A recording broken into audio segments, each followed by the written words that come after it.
All right.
Shows.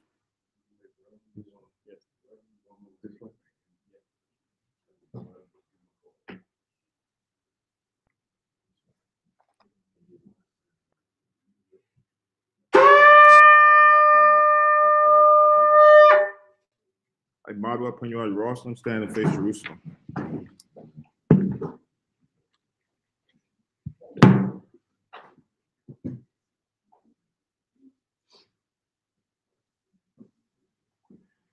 Blessing of the Passover. Barakatha Yahweh, Bahasham Yahweh Shai, Asherah, Athalanawa, Hapasak, Bashalawam, Gowada, Amun. Blessed are you, Yahweh, in the name of Yahweh Shai, that gives us the Passover in peace. Thank you, so be it. The Ha'ayim Ma'ad Asherayim Akkad, Psalm 121. Anya, Harayim, Ayanyanya, Oh, Haharim, Ma'ayan, Yabawa'a, Isaiah, Yabawa'a, Mayahawa, Sha'isha, Shamayim, Wa'arataza, La'a, Yanathan, Lamawat, Regalia, Yala'a, Yanawam, Shashamarka, Hana, La'a, Yanawam, Wala'a, Yayashun, Shashuama, Yashrala, Yahweh, Shemaya, Yahweh, Tazalia, Ayah, Yaminya, Yawamam, Hashemash, La'a, Hakaya, Wairak, La'a, Balayala, Yahweh, Yashimaya, Makal, Ra, Yashima, Napasha, Yahweh, Yashimar, Hawalakia, Wa'aya, Ma'aitha, Wa'ai, Walam, Bahasham, Yahweh, for water. Amen. Psalm 121. I will lift up mine eyes unto the hills from whence cometh my help. My help cometh from the Lord which made heaven and earth. He will not suffer thy foot to be moved. He that keepeth thee will not slumber. Behold, he that keepeth Israel shall neither slumber nor sleep. The Lord is thy keeper. The Lord is thy shade upon thy right hand. The sun shall not smite thee by day, nor the moon by night. The Lord shall preserve thee from all evil. He shall preserve thy soul. The Lord shall preserve thy going out and thy coming in from this time forth even forevermore. Amen. Shema Yashrela, hear, O Israel. Shema Yashrela, Yahweh, Allah Haynawa, Yahweh, Shema Yashrela, Yahweh, Allah Haynawa, Yahweh, Shema Yashrela, Yahweh, Allah Haynawa, Yahweh. Deuteronomy 6:4. Hear, O Israel, the Lord our power is one Lord. Amen. That's why Yahweh, the Lord's Prayer.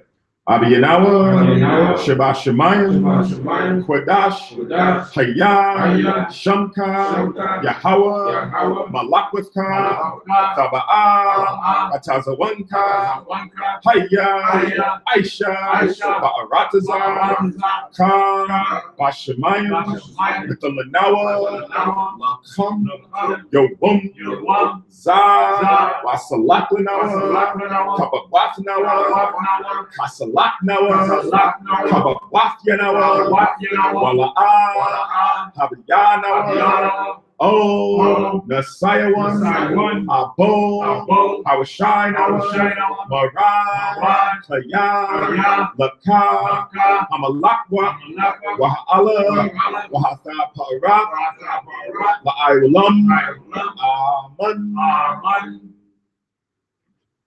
Matthew 6:9. After this manner, therefore, pray ye our Father which art in heaven. Hallowed be thy name, thy kingdom come. Thy will be done in earth as it is in heaven. Give us this day our daily bread, and forgive us our debt, as we forgive our debtors. And lead us not into temptation, but deliver us from evil. For thine is the kingdom, and the power, and the glory forever. Amen. Amen. Ha'asherah Matazawaf, the Ten Commandments. La'a, Yahaya, Laka, Alahayim, Akarim, Alpanya, La'a, Da'aisha, Laka, Hasol, Wala'a, Da'ibadam, La'a, Alakwaka, Shamwa, Yahweh, Alahayaka, Lashua, Zakar, Hayawum, Hashabat, Lakodashwa, Kabad, Abiyaka, Wa Amaka, La'a, Daratazak, La'a, Dana'a, La'a, Daganab, La'a, Da'ina, Shakur, La'a, Dakamad, Ko, Ashra, Mara'ayaka, Amen. Exodus 20:2. I am the Lord thy power, which have brought thee out of the land of Egypt, out of the house of bondage.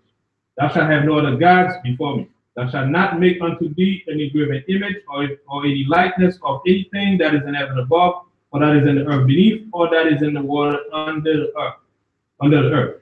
Thou shalt not bind thyself to them, nor serve them. For I, the Lord thy power, am a jealous power, visiting the iniquity of the fathers upon the children unto the third and fourth generation of them that hate me, and showing mercy unto thousands of them that love me and keep my commandments. Thou shalt not take the name of the Lord thy power in vain, for the Lord will not hold him guiltless that taketh his name in vain. Remember the Sabbath day to keep it holy. 6 days shalt thou labor and do all thy work. But the seventh day is the Sabbath of the Lord thy power. In it thou shalt not do any work, thou, nor thy son, nor thy daughter, thy maidservant, nor thy maidservant, nor thy maidservant, nor thy cattle, nor thy stranger that is within thy gates. For in 6 days the Lord made heaven and earth, the sea and all that in them is, and rested the 7th day. Wherefore the Lord blessed the Sabbath day and hallowed it. Honor thy father and thy mother, that thy days may be long upon the land which the Lord thy God giveth thee. Thou shalt not kill, thou shalt not commit adultery, thou shalt not steal, thou shalt not bear false witness against thy neighbor, thou shalt not covet thy neighbor's house, thou shalt not covet thy neighbor's wife, nor his manservant, nor his maidservant, nor his ox, nor his ass, nor anything that is thy neighbor's. Amen. Shabbat, you see it.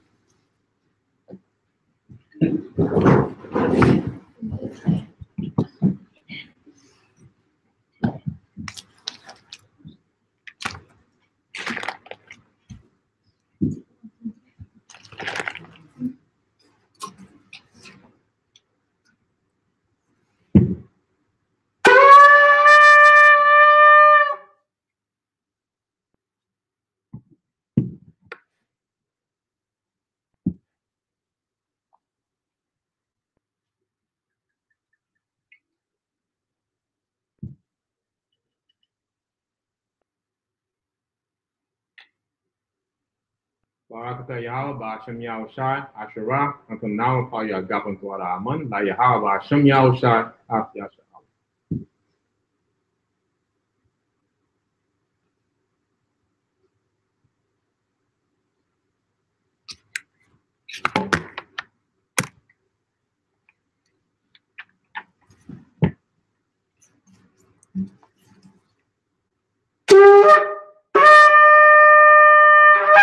I might up when you are Jerusalem.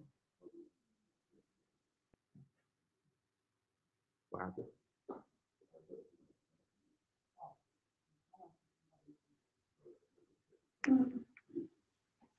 I might up when you are Jerusalem, stand and face Jerusalem.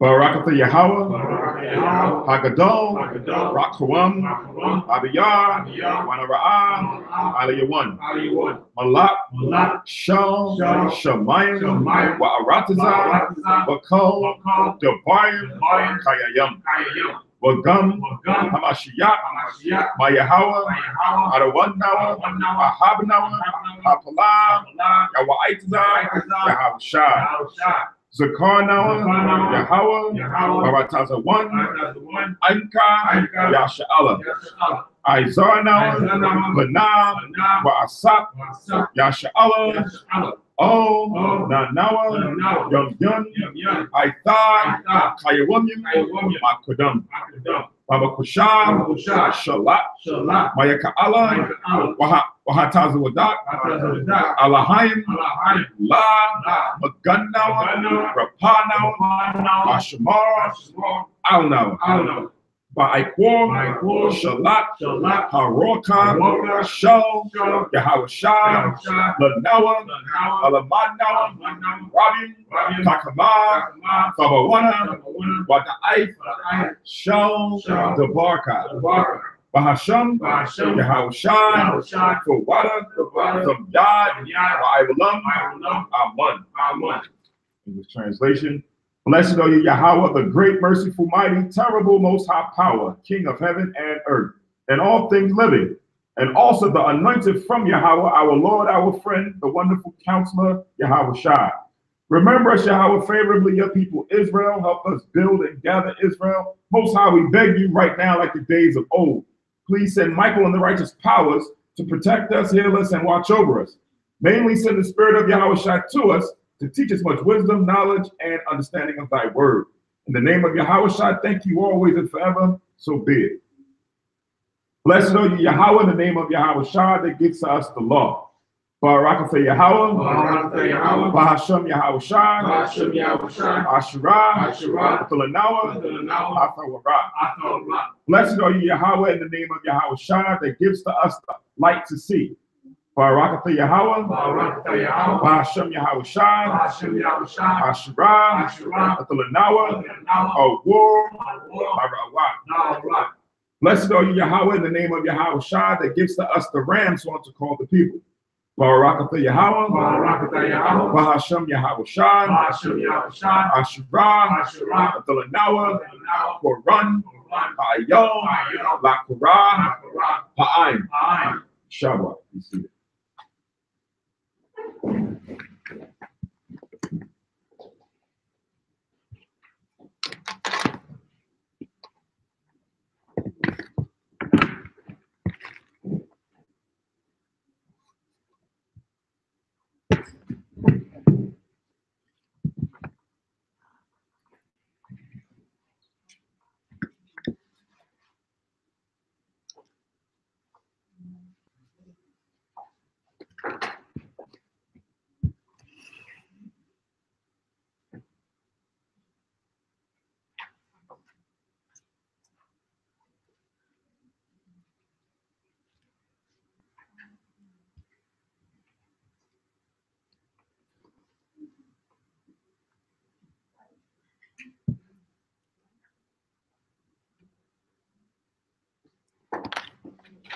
All right, Shalom, Yashala. Shalom. Happy Passover to everybody.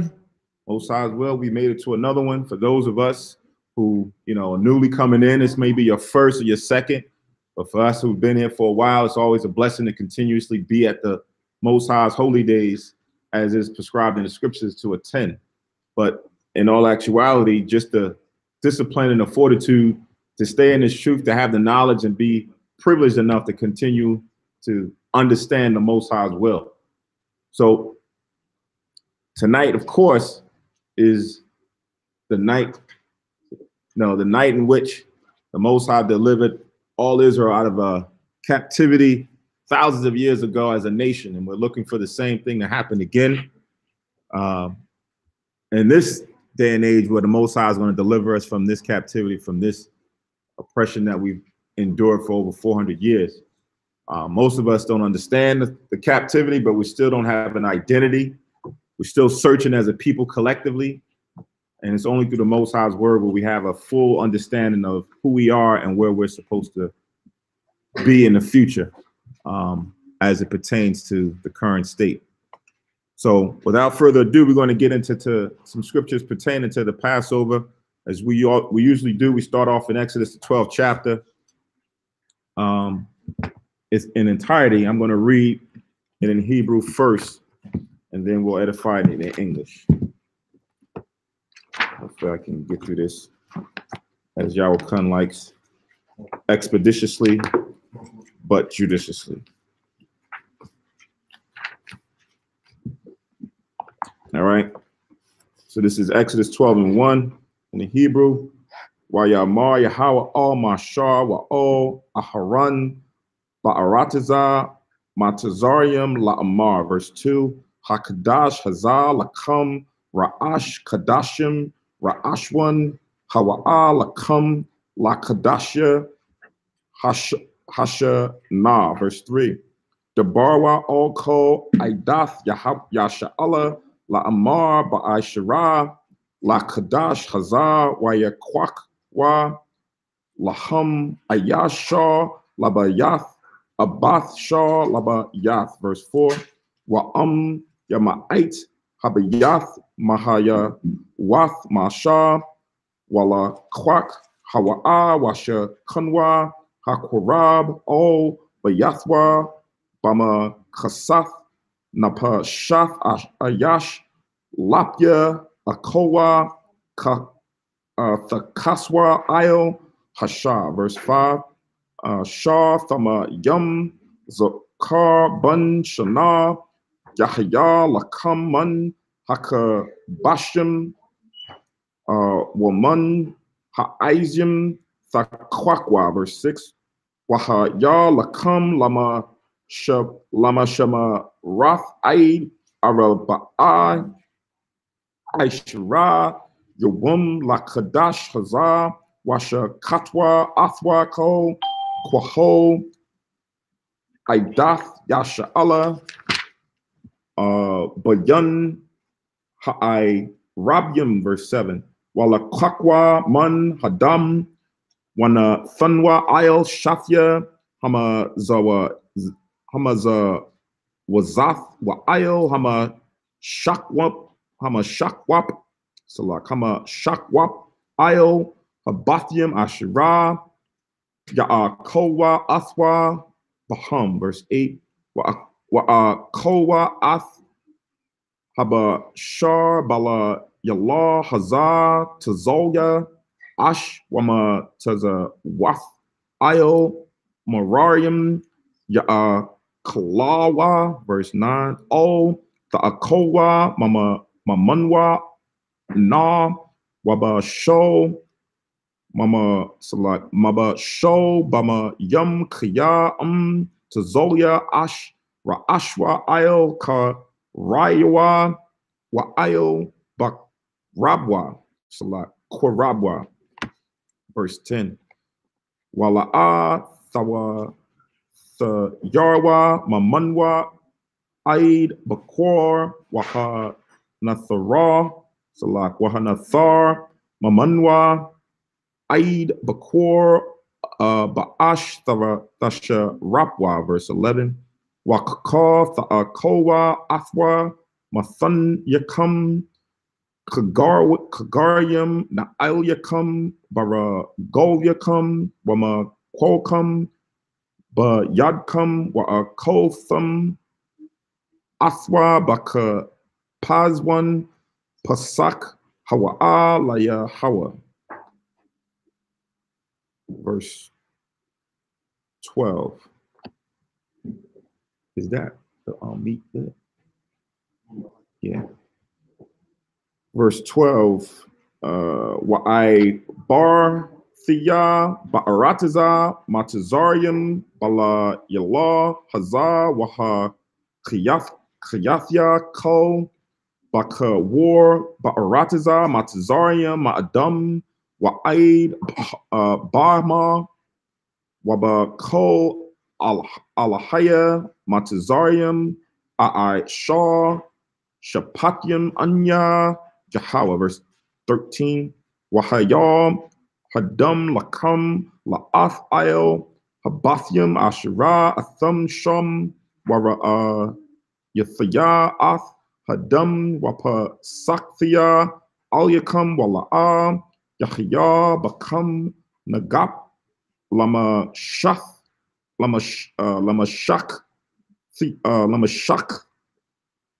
Yath Baha Kathya Ba'aratiza Matazarian, verse 14.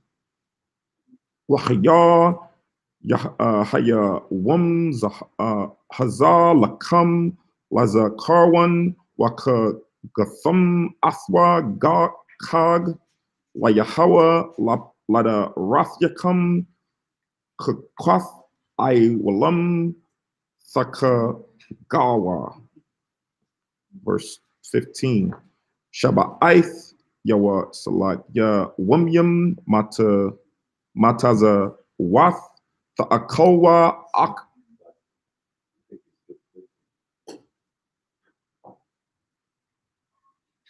Ain't that what I'm on right now? No, I thought it was on 15. 15, I'm gonna read it again. Shaba'aith, right? Shaba'aith Yawumyam Mataza Wath Kowa Ak Bayawum Hara Ashwan Thashaba Yathwa Sha'ar Ma Bathyakam Kayako Ako Kamataza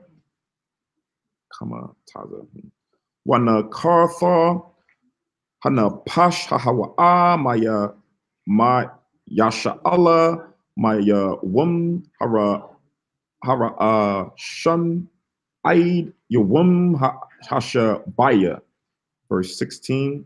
Wabaya Wum Hara Ashwan Makwara Kwadash Wabaya Wum Hashaba Yaya Makwa Ra Kwadash Yahaya Lakam Ko Mala Ka La'a Ya'ai Shah Baham Ak Ashra Ya'ako Lako Napash Hawa'a Labadwa Ya'ai Shah Lakam, verse 17. Washa Martham Ath Hama Tazawath Kya Ba'ai Tazam Haya Wum Hazar Hawa Tazah Thea Ath Tazabawath Yakam Ma'arataza Matazarium Washa Martham Ath Hayawum Hazar Lada Rath Yakam Kakath Iwalam, verse 18.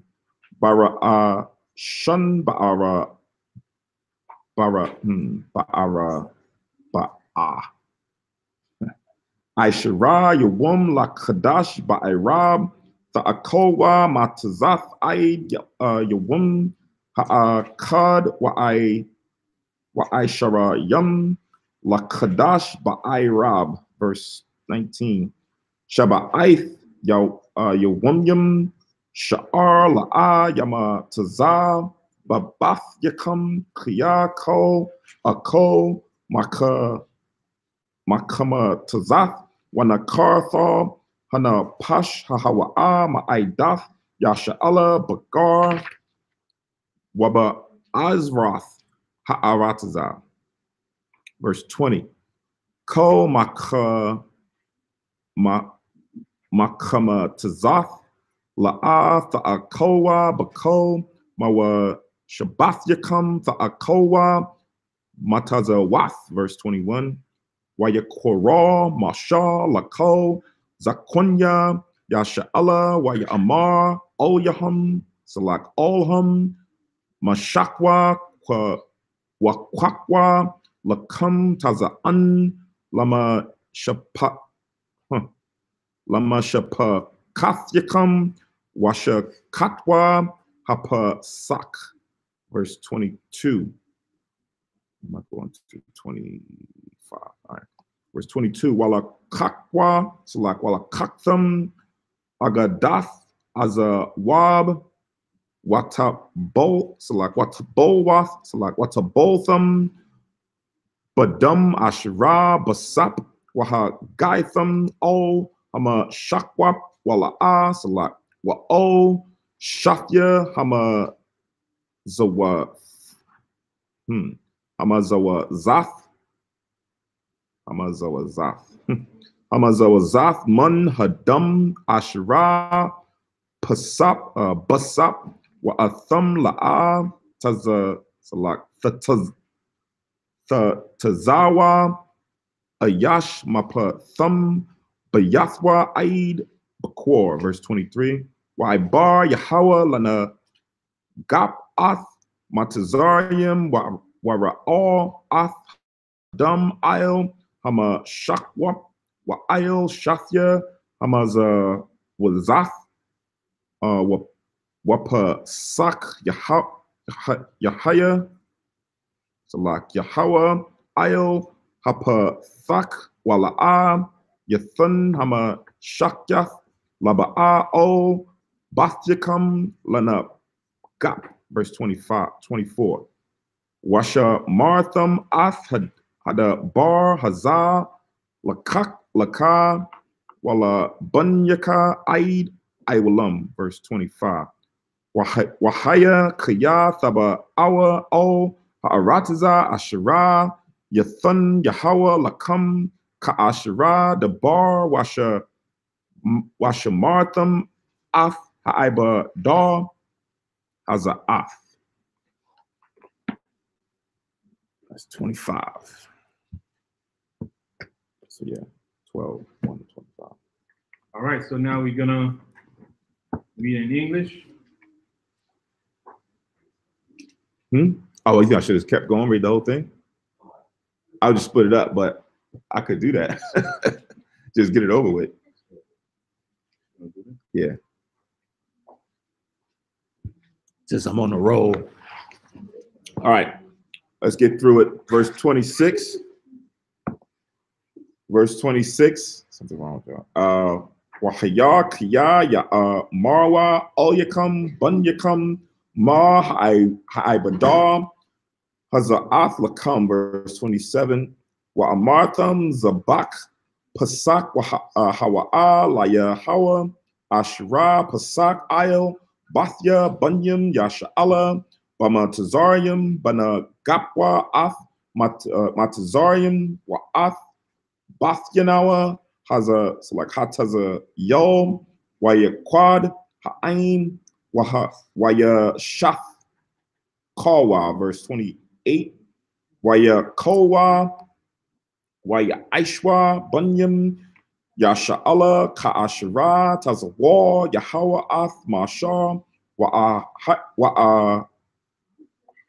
Haran Wa'aharan Kun Aishwa verse 29 Wayahaya Bakatazaya Halaya Halayallah yeah Hayalaya Wayahawa Hakako Baka War Ba'arataza Matazarium Mabakar Para Aiha Haya Shab Ail Kasawa Aid Bakarawa Salak Baka War Hashabia Ashira Babayath Haba War Wakol Baka War Bama verse 30 Waya Kum Paraiha Laya Law Hawa'a Wakol Ibadyawa Wakol Matazarium Wathahaya no Wathahaya Taza Aikwa Gada La Bamatazarium Kaya Ayan Bayath Ashra Ayan Sham Math verse 31 Wayakora Lama Shah Wala Aharan Layala Waya Amar Kwamwa Tazawa Mathawak Anya Gum Athum Gum Bunyam Yasha'ala Walakwa Ibadwa Ath Yahawa Kadabarkam verse 32 Gum Taza Uncum it's an interesting word Taza Uncum Gum Bakorkum Kwakwa Kaashra Dabarthum Walakwa Waba Rak Thum Gum Athya verse 33 Wathaka Zak Matazarium Al Ha'aim Lama Har Lahashala Kum Mun Ha'arataza Kaya Amarwa Kolnawa Mathyam verse 34 Waya Ash Ha'aim Ath Batazakwa Tarum Yakamataza Masha Artham Tazararath Basha Maltham Ayel Shakamum verse 35 Wabunyam Yasha'ala Aishwa Kadabar Mashal Wayasha Olwa Mamatazarium Kolya Kasap Wakoya Zahab Washamalak so like Washamalak verse 36 Wayahawa Nathan Athkan Ha'aim Ba'ai Yanya Matazarium Wayasha Olyam so like Wayasha Olwam Wayana Tazowath so like Wayana Tazowa Ath Matazarium 37 Waya Saiwa Bunyam Yasha'ala Marai Masas Sakatha Kashasha Ma'ath Salak Wath Alap Ragolia Haga Baryam Labad Matap verse 38 Wagum Rob Ayla Salak Ayla Athum Wataza Wabakor Makwa Na Kabad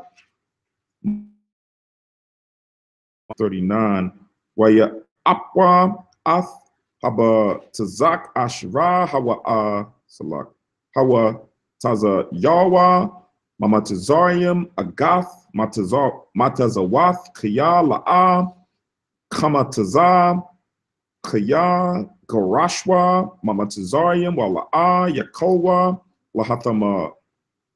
Lahatha Mama, Wagum, Tazadar, La'a, Aishwa, Lahum, verse 40. Wama Washam, Wama Washab, Bunyam, Yasha'ala, Ashra, Yashabwa, Bamatazarium, Shalashim, Shanam, Rabbi, Wath, Shana, verse 41. Wayahaya, Makwatazah, Shalashim, Shana, Rabbi, Wath, Shana, Wayahaya, Ba'ai, Tazam, Hayawum, Hazah, Yatazawa, Ko, Tazaba, Awath, Yahweh, Ma'aratazah, Matazarim. Verse 42. Layon, Sha, Mariam, Hawa'am, Layahawa, La'awa, select Lahawa, Taza, Ya'am, Ma'aratazah, Matazarium, Hawa'a, Laha, Hala Yallah, Hazah, Layahawa, Shemariam, Lako, Bunyam, Yasha'ala, Ladarathma, verse 43. La'amar, select Wa Ya'amar, Yahawa, O Mashah, Wa'aha Run, Za'ath, Kath, Hapasak, Ko, Bun, Nakar, La'a, Ya'ako, Bawa, verse 44. Wako, Ibad, Ayash, Makwanoth, Kasap, Wama, Latha, Athwa, Az, Ya'ako, Bawa, verse 45. Thawa, Shab, Washaka, Yar, La'a, Ya'ako, Bawa, verse 46. Baba Yath, Akkad, Ya'ako, La'a, Thawa, Tazayah, Mun, Habayath, Mun, Haba Shar, Katazawi, Kawataza, Wa'ai Tazam, La'am, Tasha Barwa, Bawa, verse 47. Ko Aidath, Yasha'ala, Ya'aishwa, Athwa, verse 48. Wakaya, Yaga War, Afka, Gar, Wa'aisha, Pasak, La Yahawa, Hama Wo, Lawa, Ko, Zakar, Awaz, Yakorab, La'ai Shathwa, Wahaya, Ka'aza Rock, Ha'arataza, Wako, Iron, La'a, Ya'ako, Bawa, verse 49. Thawara, Akath, Yahaya, La'aza Rock, Wala Gar, Hagar, Bawa, Batha Wak, Come, verse 50. Waya Aishwa, Ko, Bunyam, Yasha'ala, Ka'ashara, Tazawa, Yahweh, Ath, Mashah, Wa'ath, Aha, Run, Kun, Aishwa. Verse 51, last verse. Wayahaya, Ba'ai Tazam, Haya Wum, Hazar, Hawa Tazayah, Yahweh, Ath, Bunyam, Yasha'ala, Ma'arataza, Matazarim, Al, Taza Batham. All right, how was that, y'all?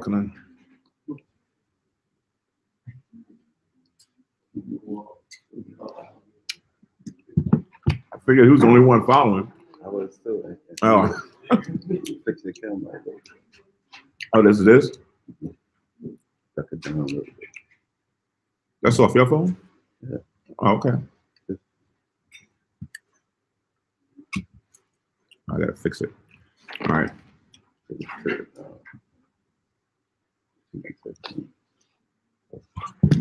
All right. Now we're doing English.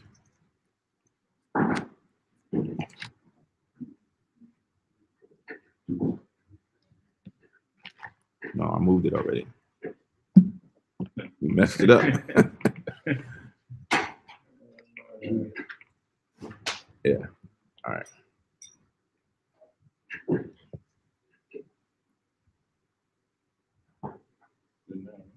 Yeah, that's good. You think so? Look at it. No, yours is delayed.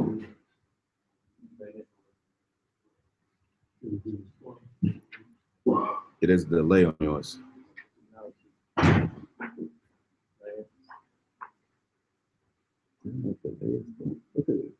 Yeah, but I'm looking at the screen here. I'm looking at yours. When you go, it's delayed.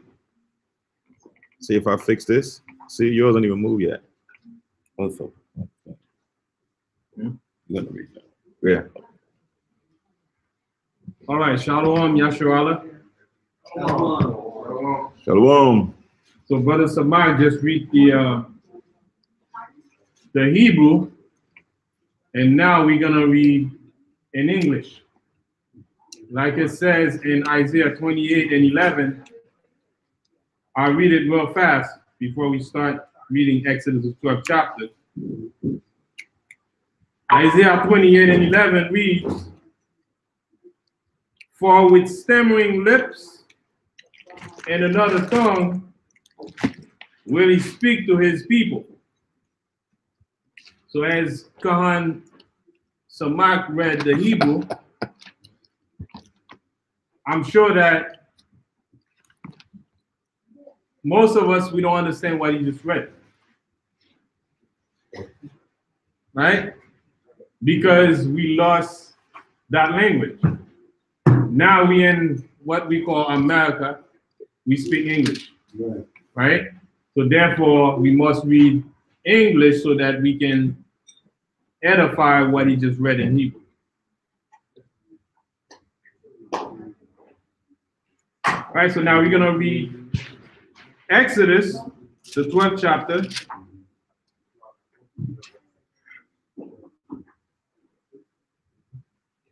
All right, give everybody a chance to get it.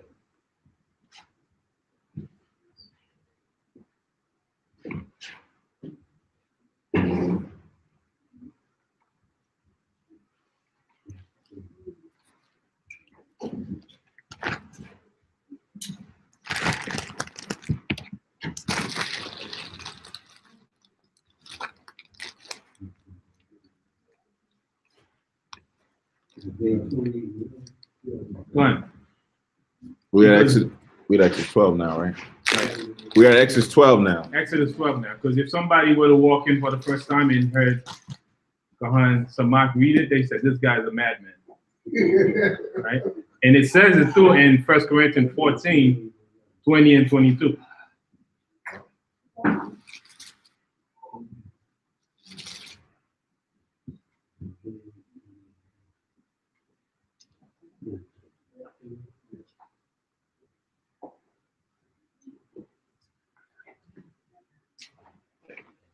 Are you ready? Khan, La, ready to go? Go on. All right.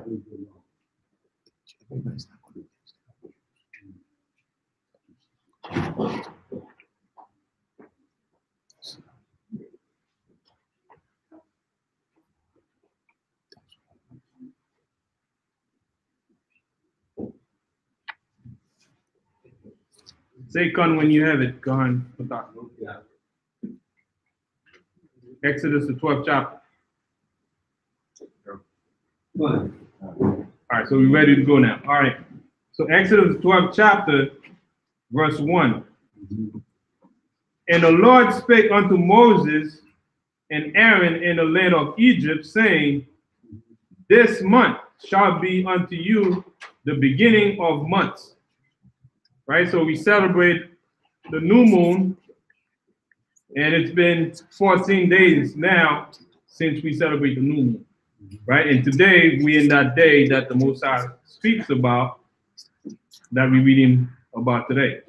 Right? It says, this month shall be unto you the beginning of months. It shall be the first month of the year to you. So according to the Hebrew calendar, we are in our new year, as opposed to the worldly calendar, which is based on the Gregorian calendar, right? So now we in our new year, the Hebrew New Year, or the Jews' New Year. Not the Jewish New Year, but the Jews' New Year, the real Jews, right? Who are the so-called Negroes and Hispanics, those scattered throughout the four corners of the earth, right? Who came here on cargo slave ships. Those are the real Jews that the Bible speaks of. All right. So according to what we are reading right now, we are in our new year, and it's the first month of the year. So now we're gonna read on to see what we have to do in this month. Right? It says in verse 3, speak ye unto all the congregation of Israel, saying, in the 10th day of this month, they shall take to them every man a lamb according to the house of their fathers, a lamb for in house. So which means we start preparing on the 10th day. On the 10th day, we start preparing and we start gathering our lamb, and a lamb for each household. And it says in verse 4, and if the household be too little for the lamb, let him and his neighbor next unto his house take it according to the number of the souls. Every man according to his eating shall make your count for the lamb. So that lamb is not to be wasted. And if you have a small household where you cannot consume the entire lamb, you have to go around your neighbor and take counts so that that lamb can be apportioned according to the number of people, right, in that neighborhood. Oh. So it was a community event, it was a nation event, and it was for the nation of the children of Israel. So therefore, since we knew who we were, it wasn't any problem to find people, right, to walk in that, belief, to go around and get the lamb to be separated among the people in the community. Just like today, we celebrate Christmas, right? The people in the world, they go and give gifts around, and everybody in the neighborhood knows that it's Christmas, right? So when it was in our time, everybody around knew who we were, and we celebrate these days just as we celebrate those wicked holy days, holidays, right? So now, read on in verse 5, it says, your lamb shall be without blemish. So this is the condition of how the lamb should be, right? The lamb should be, it says, the lamb shall be without blemish. Without blemish means without any defect, by any infirmity, right? It has to be one of your best lamb out of your flock you will pick, and to do that, what the Most High required of us. And it says, a male of the first year, right? Not only without blemish, but it has to be a male of the first year. It cannot be 2 months old. It cannot be 3 months old. It has to be at least a year. Ye shall take it out from the sheep or from the goat. So you have a choice there, right? If you don't have a lamb, you have goats, you can take it out from them. If you have cows, right, you can take it out from them. Right? If you have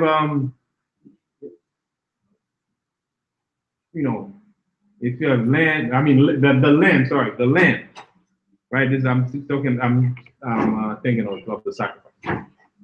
All right, so we're talking about the lamb now. Verse 6. And ye shall keep it up until the 14th day of the same month.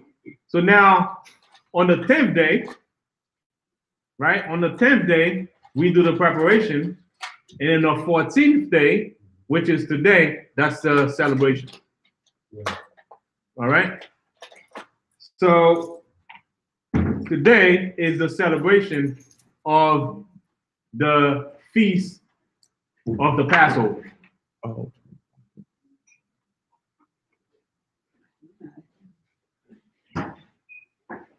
So it says, and ye shall keep it up until the 14th day of the same month, and the whole assembly of the congregation of Israel shall kill it in the evening. All right, so we follow the same procedure that we are reading here today, which is today is the celebration day. And it's a celebration day. Why? Because we were delivered out of Egypt on this day. It's also deliverance day, right? Which is what we're seeking for in the next deliverance that's coming, right? And this time it will be out of the land of North, which is where we are today in America.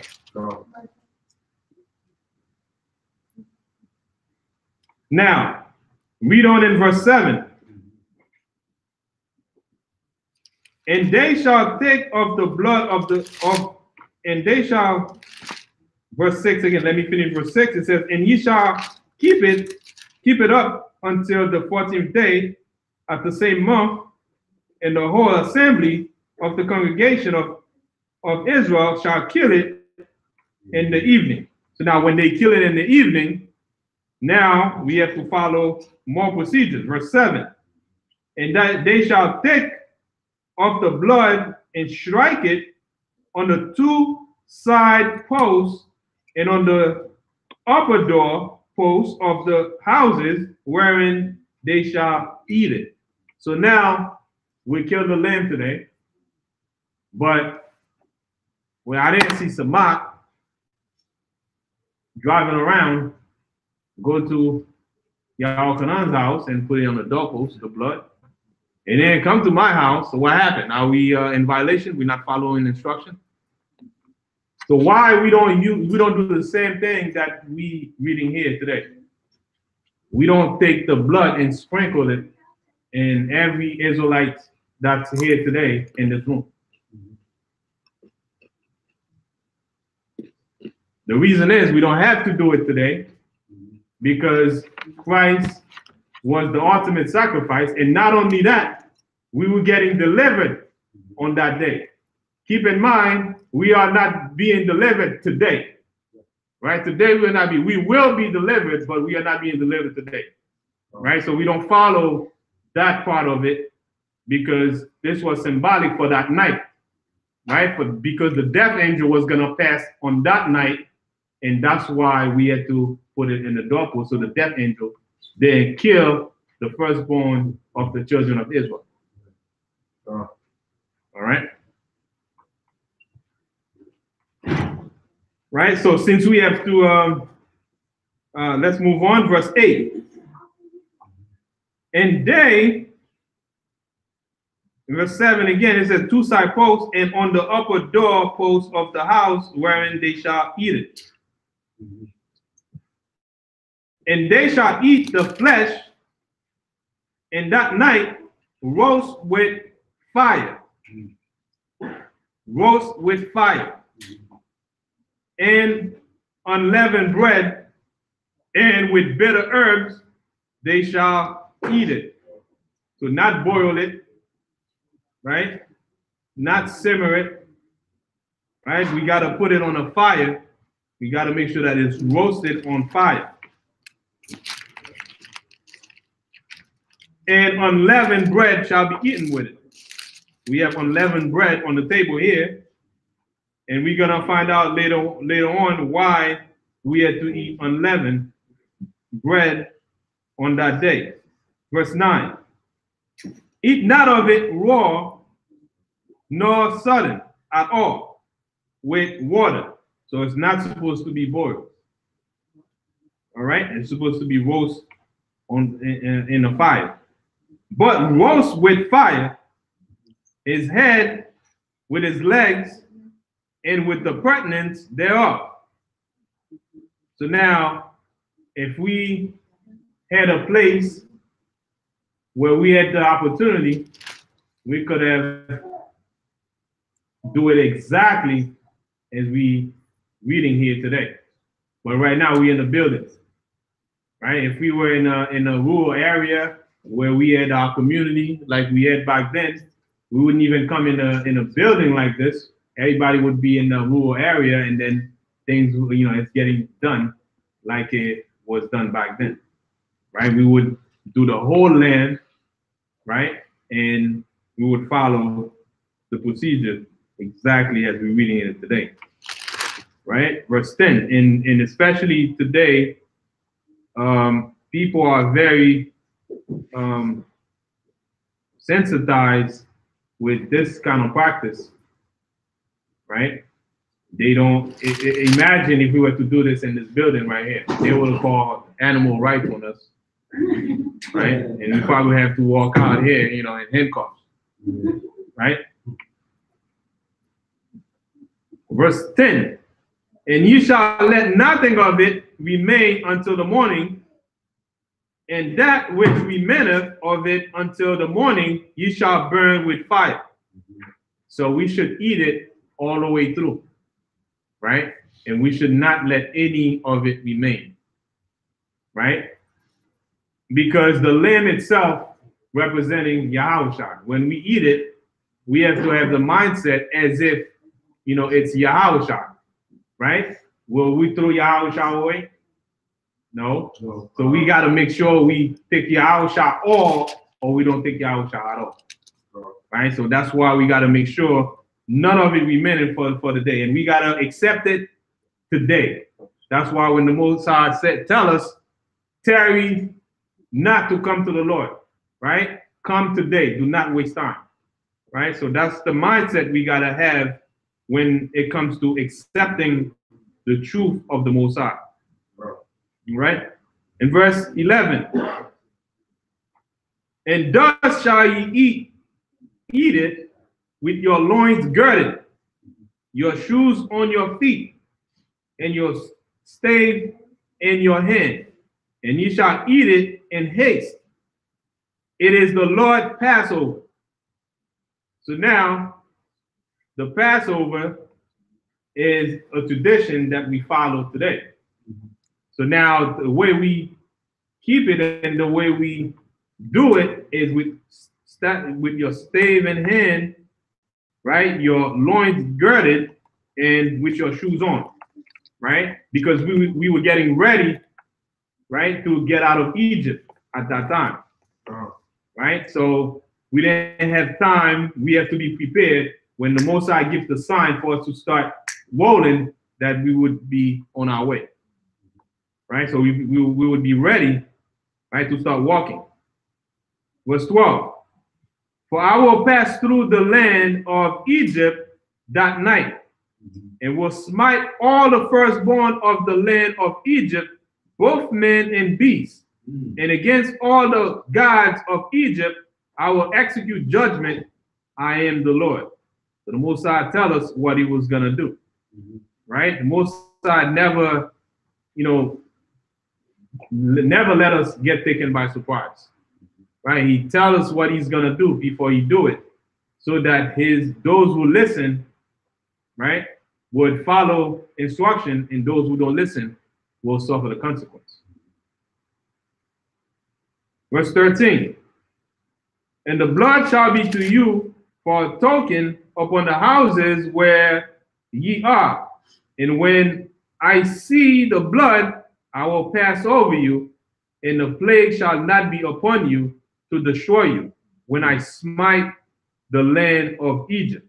So this was the significance of the blood on the doorposts, on the two doorposts, right? So that we did not get killed by the death angel that were again ready to pass and to kill the firstborn of the Egyptians, including their beasts.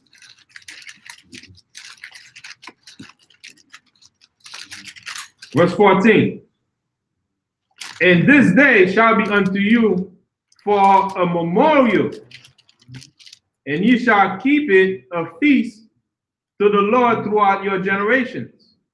Ye shall keep it a feast by an ordinance forever. So as long as one find out that he's an Israelite, right? We have to follow law, statutes, and commandments. And you in the know, we should follow this commandment right here, right? And encourage those who don't have a chance to make it, right? Next time around, right? So that they make it,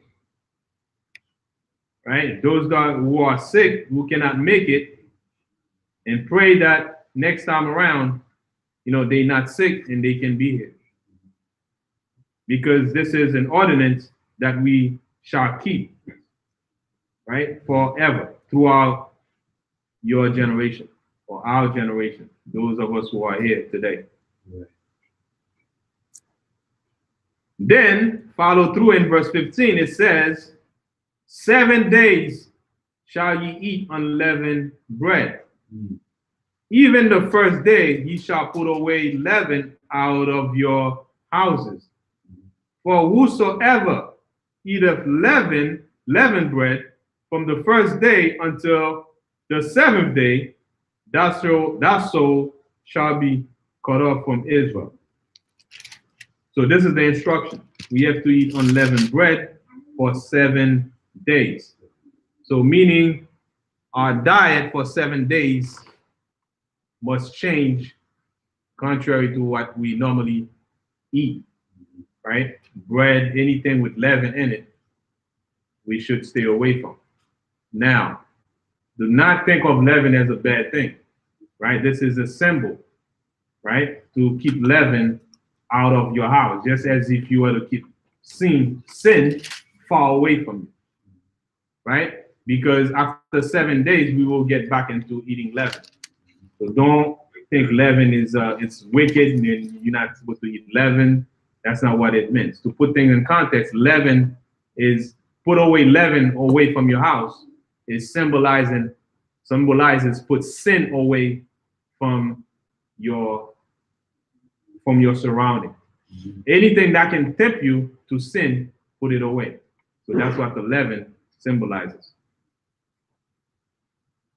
All right, it's an exercise that we should do in every year to get better and better at it. Okay. So, like, just to make a point, 7 days that we're supposed to eat unleavened bread and not eat leavened bread means that every day you have to eat unleavened bread. Every day. It's not that just for the week we're not eating anything leavened, and then if I do happen to go and get some type of bread, it has to be unleavened. Every day you have to try to consume unleavened bread because it's a memorial. It's supposed to remind you of it's supposed to be the bread of affliction. So as the scripture says, 7 days shalt thou eat unleavened bread. That means today is the first day. The next day you're going to eat it. The next day you're going to eat it, so forth and so on. All right. So you try not to go days without eating unleavened bread and thinking, well, I didn't eat any leavened bread, but if I do need it, I'm just going to, no, every day. So if you don't have matzahs or unleavened bread, let it be known. We can work out, take a box or try to find something at a supermarket or whatever after the Sabbath, sundown tomorrow. All right. And also, the first day of that unleavened bread is a holy convocation. And ye shall do no servile work therein. Right? And you can read that in Numbers, the 28th chapter, in the 18th verse. And I'll read it real fast.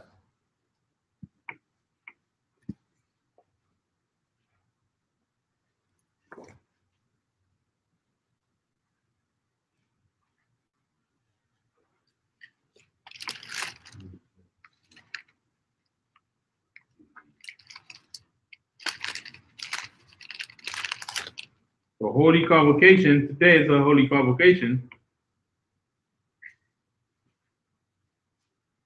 And it says, and the first day shall be in holy convocation. Ye shall do no manner of servile work therein.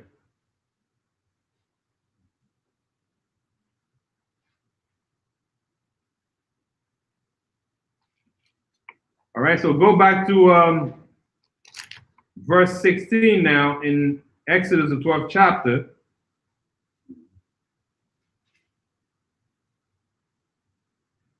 And it says in 16 verse, and in the first day there shall be an holy convocation, and in the 7th day there shall be an holy convocation. All right, so the first and 7th day. So we have to be here, right? Unless we have something that is out of our control, right? Since we know that we don't have control over everything, the Most High does. But if we can make it, by all means, we should make it.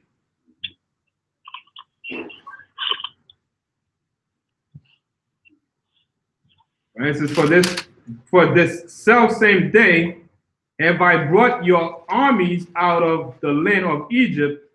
Therefore shall ye observe this day in your generations by an ordinance forever. So it's a day to remember. If you fast forward, if you rewind back time and imagine ourselves in Egypt right at this point right now, imagine what it was like on that day back in Egypt and that night, what was happening. So now fast forward to today, we have to keep it because of the, how big that day was. That's why the Most High said he brought us out of Egypt, and we were going through atrocities in Egypt, right? And that's why the Most High judged that it would be necessary for us that night to get out. And this is why we here today.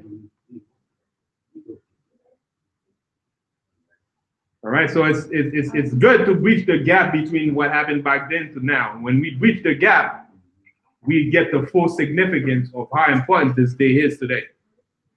Right? Right now, we're not in captivity, right? We are not getting, the whip behind our back. At least right now, we're eating,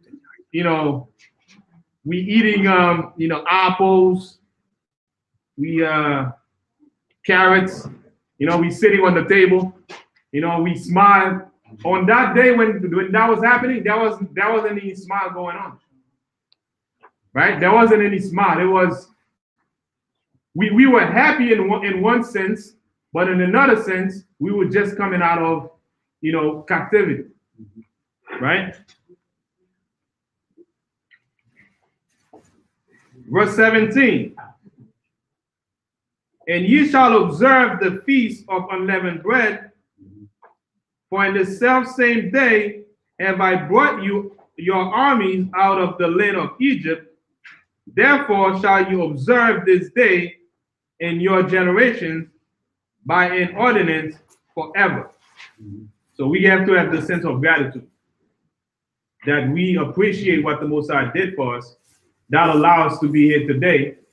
And eventually, in due time, we will be out of here, right? Because this captivity here is more diverse, right? This captivity is diverse from what it was back then. Back then, it was a lot of physical beating going on. But right now, we are getting beat mentally, but sometimes we cannot even realize that we are getting beat, right? That's what makes it diverse. That's what makes it even more dangerous, right? We're getting beat mentally, but we can't see it because you know why? We're not feeling it in our bodies. Every now and then, the pain might get, tough, and we feel it. But as long as we have roof over our head, we have food to eat, it's very easy, to take this for granted and don't understand the level of slavery that we have. Right.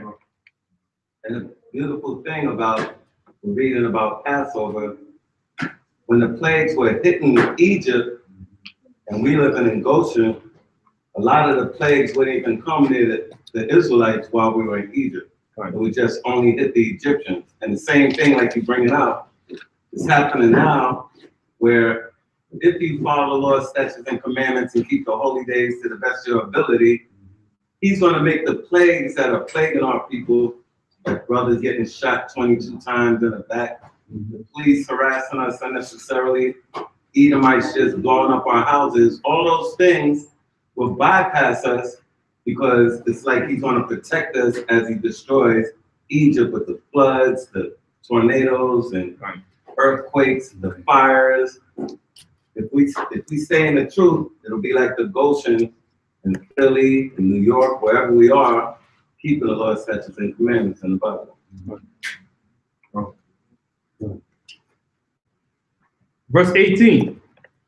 In the first month, on the 14th day of the month, at even, ye shall eat unleavened bread until the 120th day of the month at even.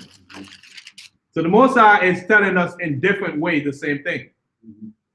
Right? He's telling us different way the same thing because people, he knows how he created us. You know, each and every one of us understand differently. So because he's very dynamic, he changes his way on how he's telling us what to do, but it's telling us the same exact thing. But he's telling us over and over, so that we don't forget. Why? He knows that we are forgetful people. That's why it says, remember, right? Remember. He always, you know, hone into that word, remember, because we will forget, right? And he knows how he created his people. So who's better to, you know, tell us what to do than him, right? Verse 19. 7 days shall there be no leaven found in your houses. For whosoever eateth that which is leavened, even that soul shall be cut off from the congregation of Israel. He said it already, right? But he's saying it again. Whether he be a stranger or born in the land. So now when it says a stranger or born in the land, what does it mean? Does it mean that Esau or the other nation? No.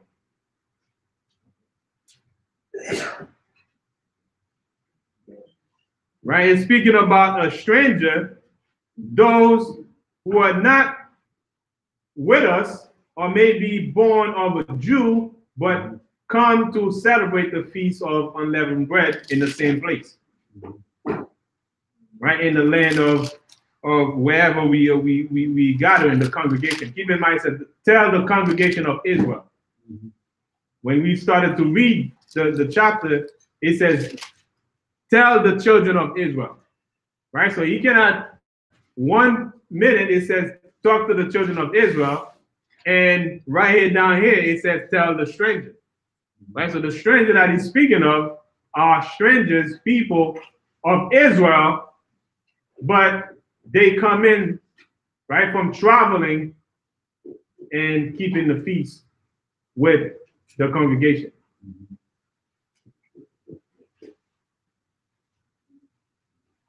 Verse 20, ye shall eat nothing leavened in all your habitations. Shall ye eat unleavened bread? This is what Samai brought out.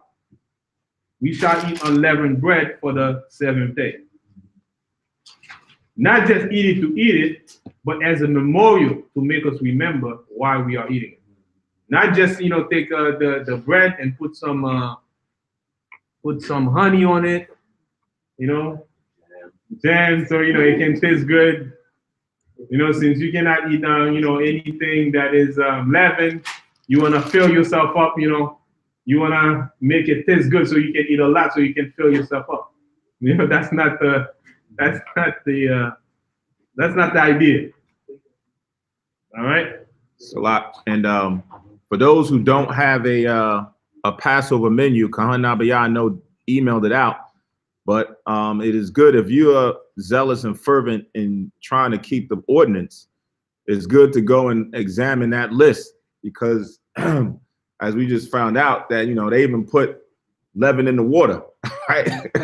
Right. So we had to go and get the water out of here because there was leaven in the water. There's leaven in the water. When you look at the different attributes of the leaven, it's on the list and it's in the water that we even went through this last year, right? So a lot of things that you may not think of that may have leaven has leaven. It's the same thing that we go through when we look at the dietary law and we look at certain things that have pork in it, right? A lot of things that you may eat, you don't know because they don't always have to disclose all of the hidden ingredients to their recipes. Some of it has pork in it. But when you're ignorant to it, you're not held accountable. But when there's certain things that you can do diligence to find out, right? So sometimes you're going to have to go and look at the packages.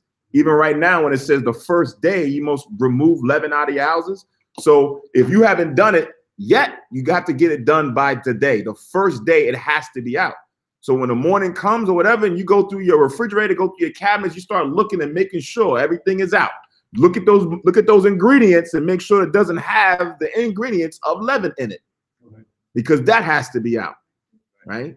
So it's one of those things that this is a rehearsal of our righteous acts, right? As you go on year by year, it's supposed to become more intuitive, become more fun, but become more disciplined at the same time. Because Esau had the same, on the opposite end, Satan and Esau and them, they're going to do what they need to do in order to circumvent what we're trying to do, like put leaven in water. Like, who would think that you would have it in water? It's water, H2O. Like, nah. Yeah. And also on a spiritual level, when you look at it, you got to check things out. You got to check things out because something might full of sin, or some person might full of sin, and then you keep them around. Next thing you know, they tempt you to sin. It's the same exact thing. You got to keep things away from you, right? All right. So back to Leviticus. Now we have the 21st verse. Exodus. Go back. Then Moses called for all the elders of Israel and said unto them, draw out and take you a lamb according to your families, and kill the Passover. And ye shall take a bunch of hyssop and dip it in blood that is in the basin, and strike the lintel and the two side posts with the blood that is in the basin. And none of you shall go out the door of this house until the morning. So after that was done, there's no playing outside. Everybody in. So there's no going outside. Once, make sure you get everything that you needed to get, and then once that's done, just stay inside. Nobody go out.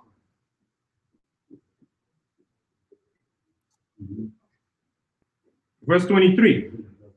For the Lord will pass through to smite the Egyptians, and when he seeth the blood upon the lintel and on the two side posts, the Lord will pass over the door and will not suffer the destroyer to come in unto your houses to smite you. And ye shall observe this thing for an ordinance to thee and to thy sons forever. So there's no stopping. As long as we here, we breathing, we know we Israelite, we keeping the Lord's statutes and commandments, we have to go. Right? And it says in verse 25, and it shall come to pass, when ye be come to the land which the Lord will give you, according as he have promised, that ye shall keep this service. So we got to keep the service that we're doing today.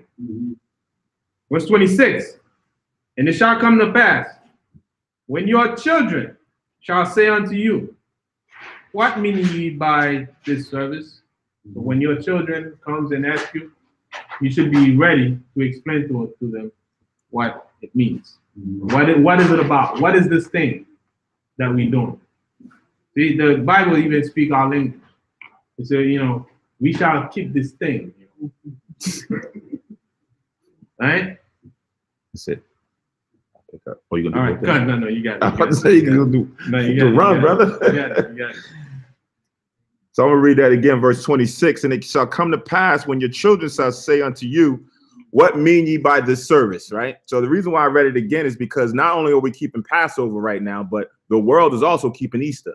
Right. So I know in school or in different places, they're going to have kids go out there and start finding eggs and looking under chairs and behind trees and everything else.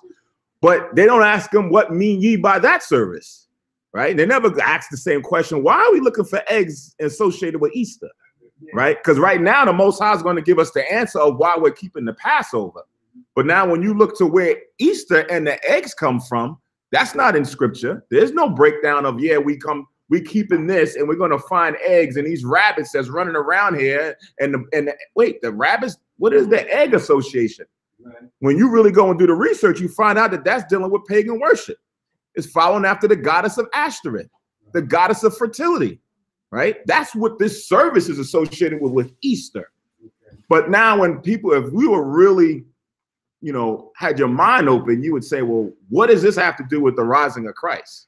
Right. What does that have to do or associated with his death and resurrection, right? And why is that not something that's explicitly mentioned in the Bible that we're supposed to keep, right? So again, the Most High now is clearly telling us, what mean ye by this service? Verse 27, that ye shall say, it is a sacrifice of the Lord's Passover, who passed over the houses of the children of Israel in Egypt when he smote the Egyptians and delivered our houses. And the people bowed their head and worshiped. So if this was something that had continued on throughout the generations, you would have a more majority of us keeping it. But what happened is we had more of an influence of Easter and Christmas and those other things that even I was growing up, I kept them because that's what my parents was taught, and then going on and on. But now when you come back to the scriptures here, it's giving us explicitly what it is the Most High wants us to follow. Right? So this service is now what we pass down to the generations of our children. You read the same thing in Psalm 78. Reading on verse 28. Mine is still running. Yeah, it's still running. It's probably just your feet. It says, and the children of Israel went away and did as the Lord had commanded Moses or Moshe and Aaron, Aharon, so did they. Right? So now based on the instruction that was given to them by the Most High, now they went and had to execute it. Right?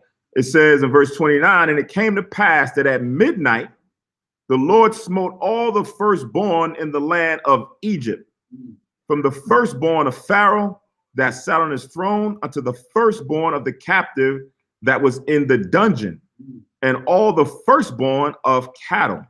Right? So it just didn't affect those who was in the palace or in the high places. It even affected those who was in the low places, those who was in the dungeons or the prison. Didn't just stop with people, it even went to the animals, right? So now remember, if you read the plagues, there was always a comparison, a little friendly competition, it seemed, with the magicians of the Egyptians and with Moses and Aaron, right? But now the Most High, as you read, he started to begin to step it up where they could not keep up with what the Most High was doing. Right? So now here it is, when it comes to death, the Most High tells you all issues of death come from him. Right. Anything, right? All issues of death come from him. It's a hard pill to swallow when we look at death in itself. When someone dies, you always question why and how and what goes on. But nobody has an infinite mind like the Most High to understand the spirits that's in each individual. Right? We don't understand the timetable of the Most High and how he has each life mapped out. But here he already knew at this appointed time when we came out of Egypt that he was going to sacrifice and kill the firstborn of every person in Egypt all the way down to the cattle, except for the children of Israel. Right. Like Zaquan mentioned earlier, when you read back in the plagues, when the plagues was happening, the Most High said, I'm going to make sure I sever between Israel and everybody else. There's a divide. Everything that was happening to them did not happen to Israel. All of those plagues did not happen unto Israel. So now we fast forward and we look at right now, like Khan Pakwa was touching on when we were talking about the stranger. It's going to allude to a little bit later on. We in Israel right now, but you have some strangers within Israel. That's Israelites, because they're not following this, right? So now if you're in the world, we call you what? You like a heathen, right? You're following the heathen way, right? You're like a Gentile. That's where you get the whole dichotomy about Gentiles in the New Testament. So it's the same thing. Now you have a lot of us who are in that frame of mind who are strangers to this. So now when it comes time for the Most High to bring those plagues, they're not going to be severed. They're going to be included with them. They're going to receive those same plagues because they don't have this in mind.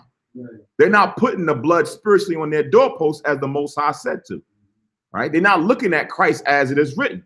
So it says here again, verse 29, and it came to pass that at midnight, the Lord smote all the firstborn in the land of Egypt, from the firstborn of Pharaoh that sat on his throne, unto the firstborn of the captive that was in the dungeon, and all the firstborn of cattle. And Pharaoh rose up in the night, he and all his servants, and all the Egyptians, and there was a great cry in Egypt, for there was not a house that there was not one dead. Imagine that. Not one house that did not be affected by this plague that was going on. So everybody was touched. Zaquan. I just wanted to add what you were saying before. Not only do they behave like the Gentiles or the nation, but they call themselves the Gentiles of the nation. Mm-hmm. Yeah, we're kind of even taught in a religious sense when you go to church. We the Gentiles, right? We the Gentiles. How you know you're a Gentile? Because I'm a Gentile. That's what they said I was, right? According to what? But come. Verse 31, it says, and he called for Moses and Aaron by night and said, rise up and get ye forth from among my people, both ye and the children of Israel, and go serve Yahweh as ye have said. Right. So now this final plague here, again, the Most High humbled him, and now he allowed us to go and worship and serve the Most High as we have been petitioning over and over. So now he says, listen, y'all leave. Y'all have to get up and get out of here. Right. It says 32, also take your flocks and your herds as ye have said, and be gone, and bless me also. So again, now when you read further back in the other previous chapters, the Most High had already said this in chapter 11, that this was going to happen, that we were going to be allowed to leave, that we were going to take our cattle and our herd, and as we read a little bit later, also take other things, right? So when he says, and be gone, and bless me also. If you paid attention to the classes, you read about in the scriptures that the nations, according to the Bible, don't go to the Most High. They have to go through Israel. When you look at the examples, when you read the scriptures, they always came to us and said, can you go to your God and ask for a favor or a blessing, like Pharaoh's doing right now? As you go, bless me also, right? When you read back with Abraham, Abimelech had to go to Abraham to come to the Most High to get a blessing or a favor, right? Because that's the order. Same way how it's the Most High, Christ, man, woman, child.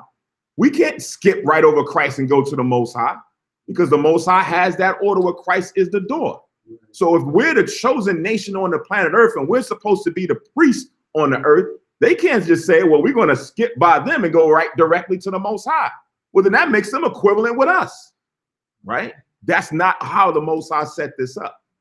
So here, even the nations on have to come to us, and it's going to be based on how we advocate for them, if that blessing is going to be allowed or not, right? Remember, even with a husband or a father, right? The order, the Most High says if a woman or a daughter makes a vow, the husband or the father has the right to disannul it, right? So she can't just supersede the man, because that's the order of the Most High. So everything has its proper order when you see it here in the scripture, even what the Egyptians did at this time. Verse 33, and the Egyptians were urgent upon the people that they might send them out of the land in haste, but they said we be all dead men. So they didn't want us to lollygag. They didn't want us to, you know, tarry and shuffle our feet. It was like, no, y'all have to get out of here now and right now. Because if you stay, your God may be upset with me still and kill all of us. So all of y'all have to leave right now.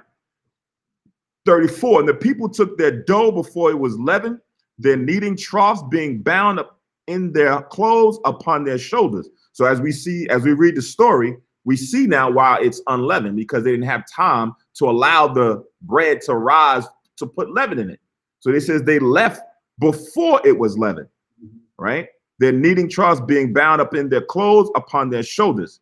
And the children of Israel did according to the word of Moses, and they borrowed of the Egyptians jewels of silver and jewels of gold and raiment, right?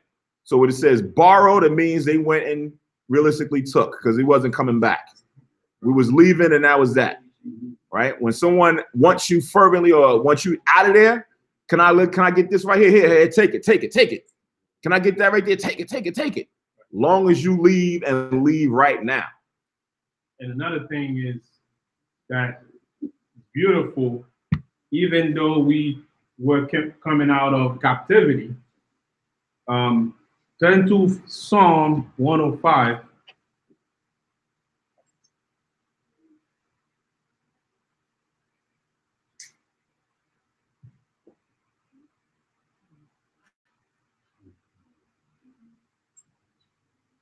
That's Psalm 105.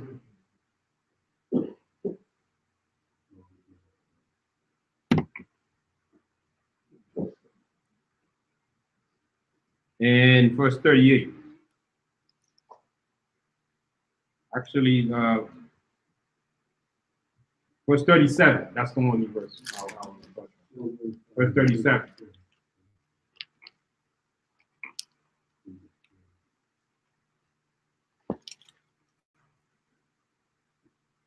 And it says in Psalm 105 and 37, he brought them forth also with silver and gold, and there was not one feeble person among their tribes. Nobody came out sick with any problem. Nobody had problems.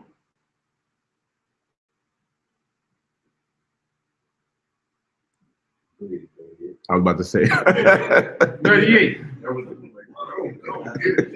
Egypt was glad when they departed, for the fear of them fell upon them.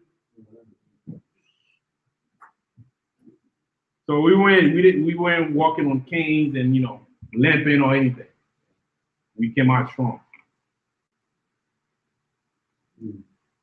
So back in Exodus 12:36 now.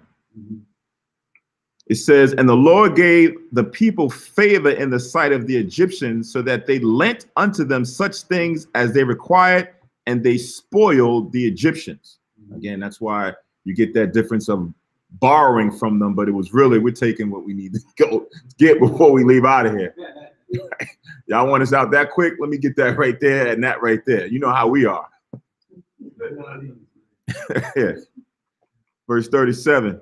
And the children of Israel journeyed from Ramses to Succoth, about 600,000 on foot that were men beside children, right? So that 600,000 was much more than what it is, because it didn't account for children. It's the same thing you read in the gospel when Christ fed the multitudes, right? The 5,000, it tells you that they didn't count women and children, right? So that 5,000 was more than 5,000.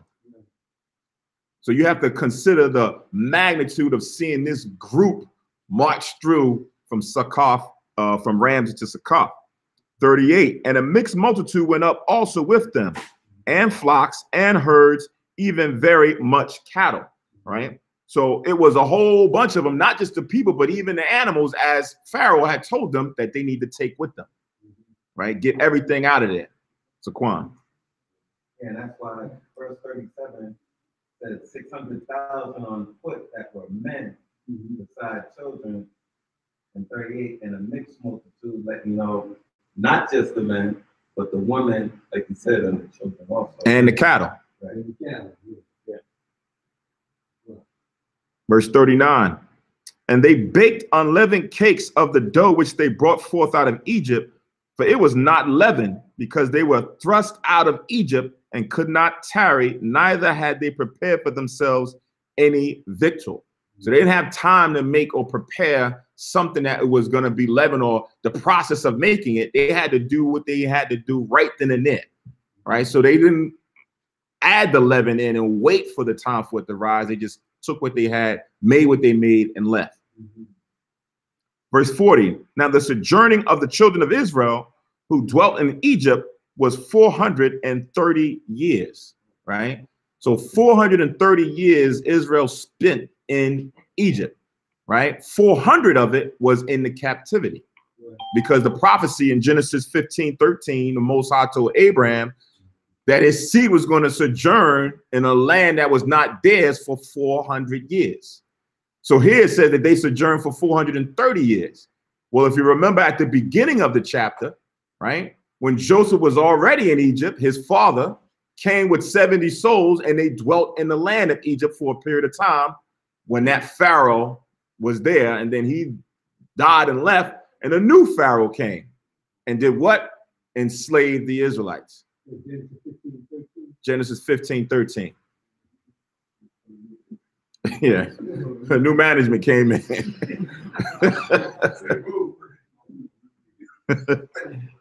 Verse 42, it says, it is a night to be much observed unto the Lord for bringing them out from the land of Egypt.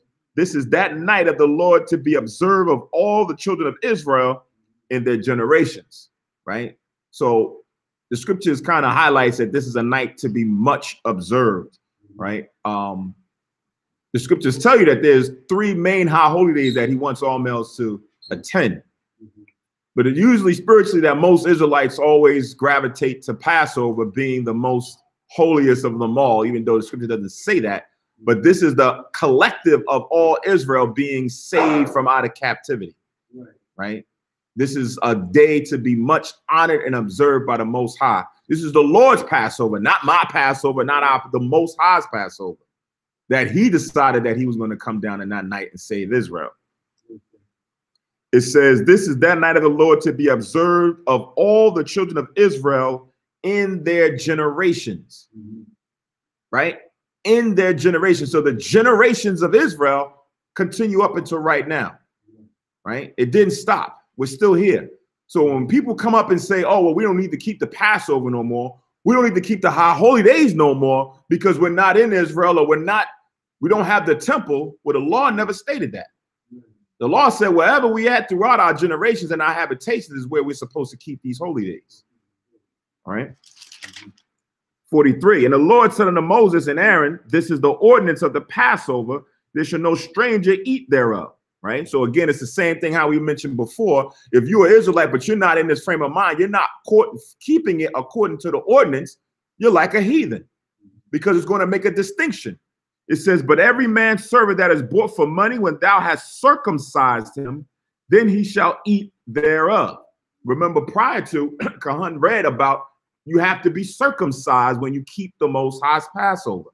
If you are not circumcised, you cannot eat of the Most High's Passover, right? You now have to be kept without, right? You have to be kept on the outside like the heathens usually are, right? They don't usually keep the holy days with us.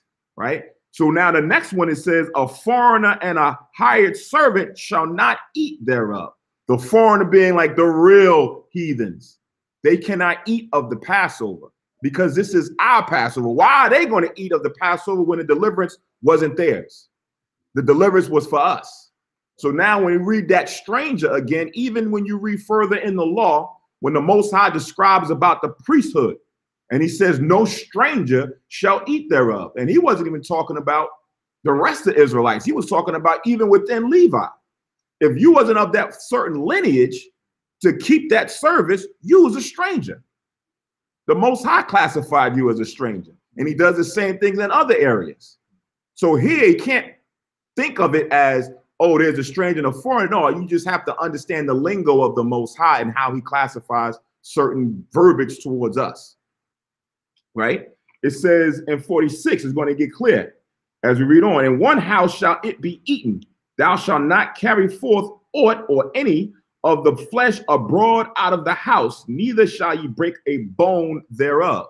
So now back then, when we was a collective nation, when you kept the Passover in your houses, you weren't supposed to now put the blood in your doorposts, and then now you have it here, and then you're now about to take it out and go somewhere else. No, we're supposed to be eaten there and there alone. Kahan mentioned that you're not supposed to keep it even to the morning. This wasn't something that we would just, you know, how Israel do when you have a dinner or a banquet or something.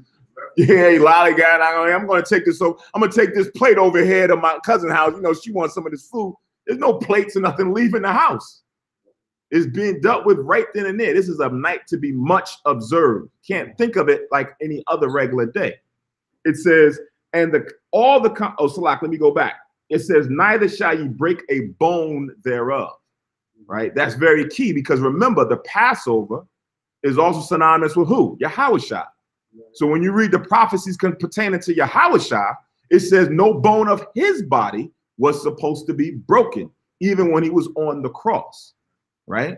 So even when the soldier came and stabbed the spear in his side, it didn't break his bones, because the prophecy of the Most High said no bone of his body was going to be broken. And that parallels him to being like this Passover lamb that we're reading here.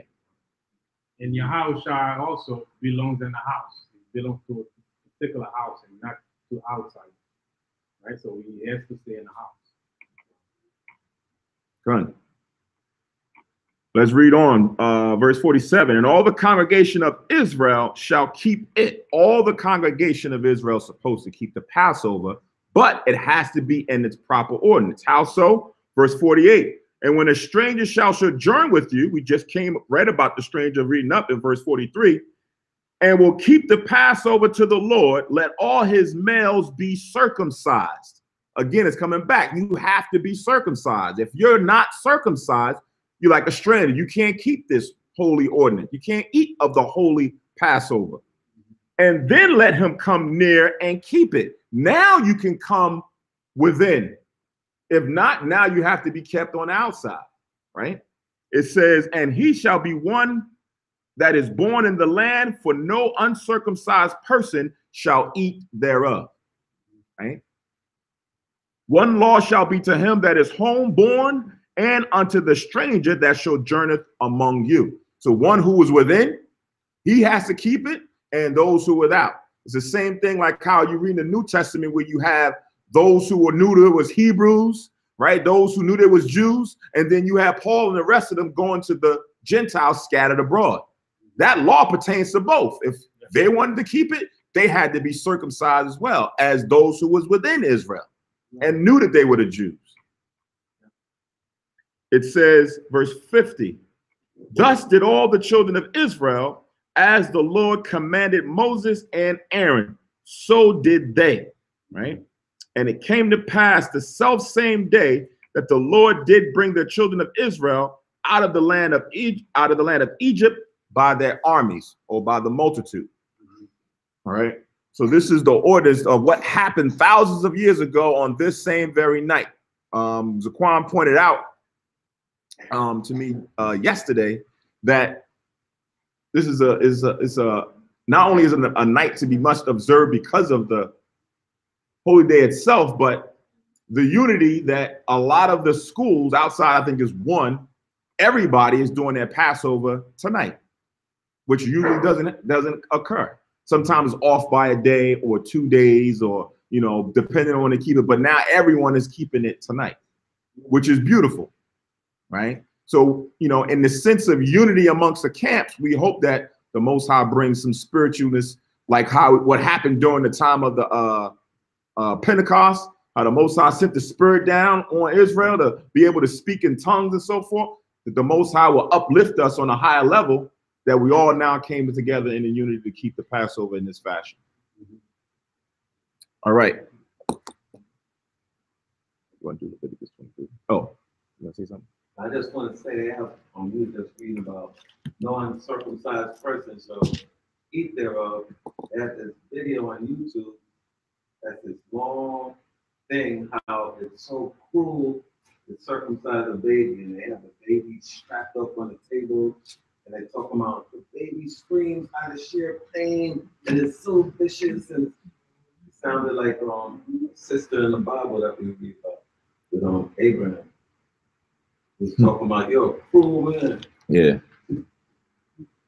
Sarah.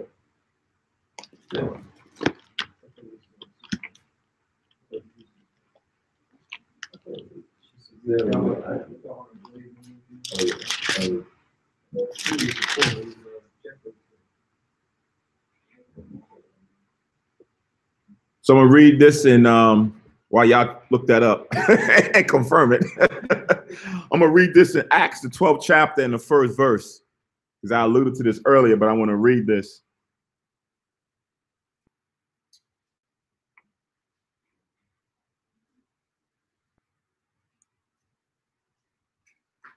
Acts 12 chapter, what verse? First verse.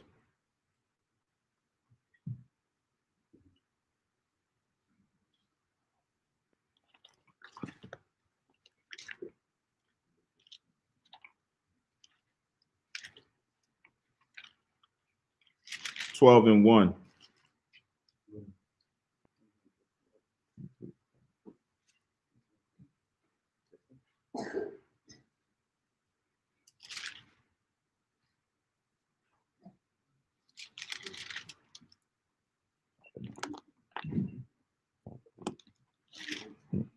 So in Acts 12 and 1, it says, now about that time, Herod the king stretched forth his hands to vex certain of the church.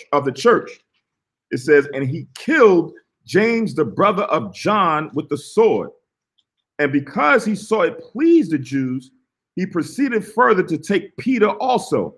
Then were the days of unleavened bread. So during the time of the Passover, some of the apostles were being abducted and killed and crucified, right? And then here it is, Peter was also looking to be crucified during the time of unleavened bread. So imagine like right now, we're thinking of coming together to have a peaceful, solemn assembly to keep the Passover, and you got to worry about someone coming to abduct you, to put you to death. Not to lock you up, but to put you to death, because the rest of your people think that you should be put to death. That's why it says here, and because he saw it pleased the Jews, right? So you have enemies within that's now turning against you, giving you up to the authorities. It says, verse 4, and when he had apprehended him, he put him in prison and delivered him to the 4 quaternions of soldiers to keep him, intending after Easter to bring him forth to the people, right? So now you have to understand that the translation that's in here from the Greek, when you read it in the Greek, it says Pesach, right? Passover. But here it has the word Easter, right? So that's a stumbling block that's left here in the Bible for those who read it and to think that, oh, Easter's in the Bible. Hey, you talking about we ain't got to keep Easter's right here. But remember in Timothy, the Most High says, study to show thyself approved unto the Most High, right? So you got to go and check things out, because the ordinance of what you keep with Easter does not coincide with what you keep with unleavened bread. When I was in the world, they didn't refrain me from eating anything leavened. Heck, listen, next week when I go to work, it's going to be all kind of leftover Easter cakes and muffins and all kind of stuff in the office. Nothing with unleavened bread. So those are two totally distinct things. But in here, one would say, well, why is that there if it doesn't follow these ordinances? Because that's not what I was taught and that's not what we keep. So that's why we know that this is a stumbling block placed in the Bible by the Most High. Because remember, the Lord tells you all scripture is inspired by the Most High. Right? Everything. We can't even though the translation says Pesach, but even here it says Easter, Most High allowed that to be there. Because for those who are not spiritually connected, they're going to stumble at that. They're going to fall at that. And there's other ones like that in the Bible as well, for others to stumble and fall because they don't have the true spirit of the Most High to discern what's right and what's evil. All right. So again, that Easter there, and the translation is Pesach, but the ritual that's kept does not deal with the unleavened bread of Passover. All right. All right, so now we're going to touch on Leviticus, the 23rd chapter, real fast. 23 and 5 to 8.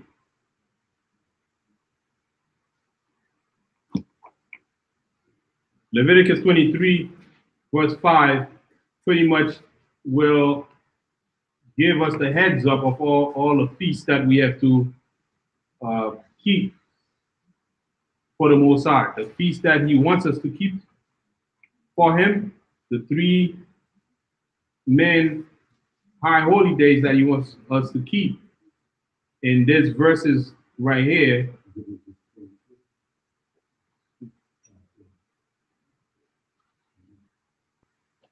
Leviticus the 23rd chapter reads, verse 5. In the 14th day of the first month, at even, is the Lord Passover. That's one. Which is what we're doing today. Verse 6. And on the 15th day of the same month is the feast of unleavened bread unto the Lord. 7th day ye must eat unleavened bread. In the first day ye shall have an holy convocation. Ye shall do no servile work therein. Verse 8. But ye shall offer an offering made by fire unto the Lord 7 days. And the 7th day is an holy convocation. Ye shall do no servile work therein. So that's verse 8. And it's going to go into the other feasts as you read on. But kind of remember, I think it was a couple weeks ago that, you know, the high holy days are labeled as feasts. Talking with my my mom and dad as I was coming here, and it was like, oh, y'all only go to the churches to eat, because they always know that I'm preparing something or whatever. It's like, that's all y'all go, just to eat? I said, no, Mom, when we go, we're going to go through scriptures. Because also all I always hear about is just food and this. No, we get the spiritual food first. Even though the Bible calls it a feast day, we do more than just physically eat, right? It's a spiritual eating.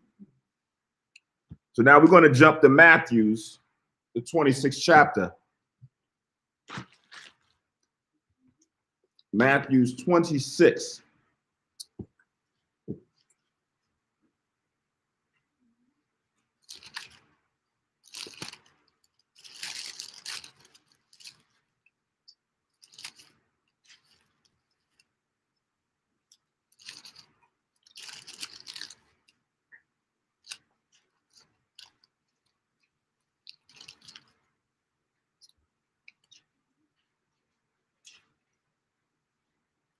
Matthew's 26, and I'm going to read from 26.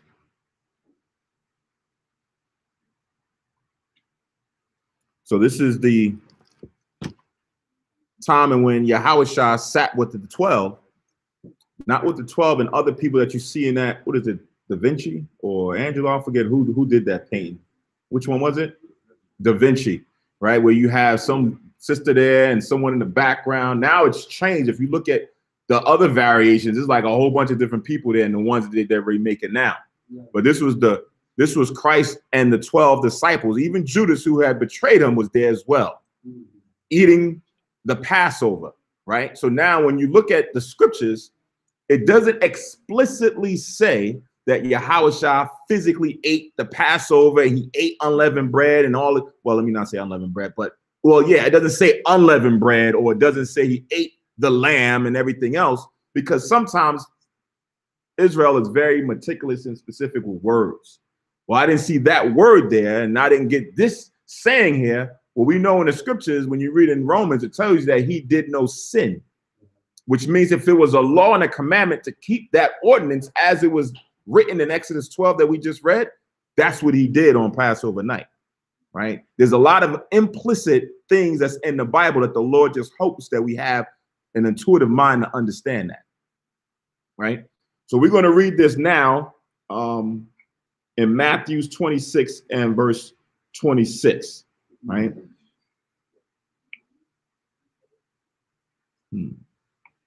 So it says, and as they were eating, so as we've been nibbling on apples and lettuce, celery and carrots and and everything else, right? It says, and as they were eating, Yahushua took bread and blessed it. So everybody has a box of matzahs on their tables. We're going to open up the box, and you could probably take out one large piece of matzah, which is the unleavened bread, and break it amongst each other, because we're going to follow the same ordinance that Yahushua did with his 12. Right? Now, as you're getting that, I'm going to read this in Corinthians, the 11th chapter. Just write down 1 Corinthians, the 11th chapter.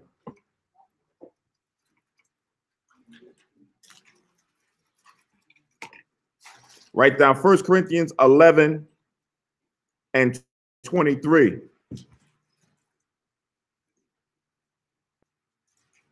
So this is Paul as he's establishing the church in Corinth, as he established the churches in Rome, Philippi, and all over. But he's writing this letter. It says, 1 Corinthians 11:23, for I have received of the Lord that which also I delivered unto you, that the Lord Yahushua, the same night in which he was betrayed, took bread.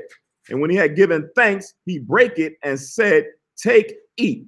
So the reason why we're doing this, because even Paul did that with those who were in the church. He established that with them back then. The same way he received it. And remember, Paul wasn't with those 12. So how did he receive it? How did he know about it? Unless he got it from Yahushua and or the other apostles, that this is what was done when Yahushua had the Passover with them. So don't eat it yet, just hold it.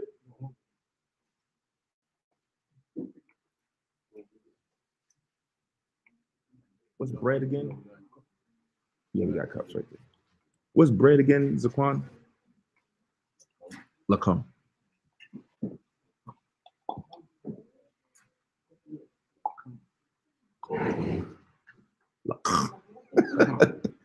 So I'm gonna read it again.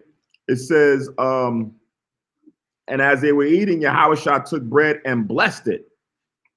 Yahweh Bashem Yahushua Barak Lakam, and break it and gave it to the disciples and said, take, eat. This is my body. Right? So everybody's going to take a piece of lakam or bread, unleavened bread, and eat it.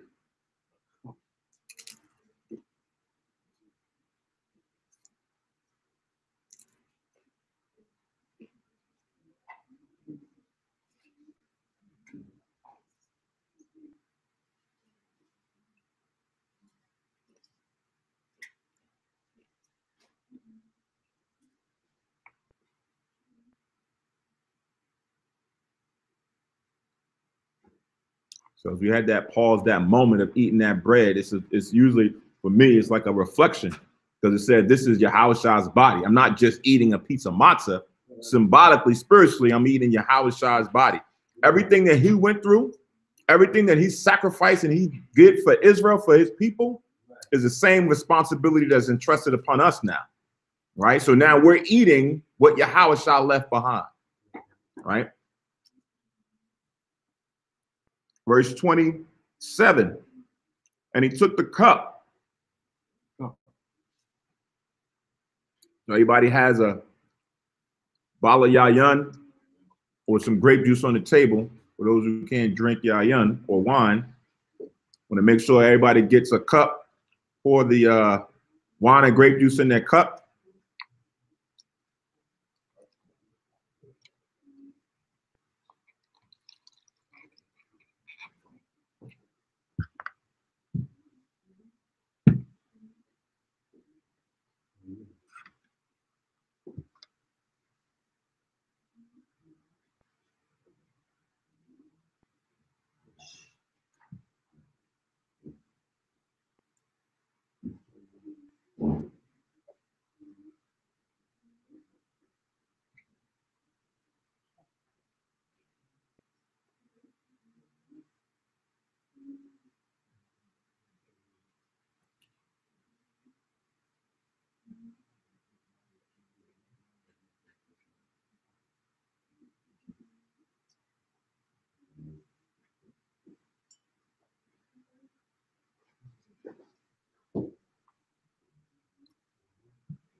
Con.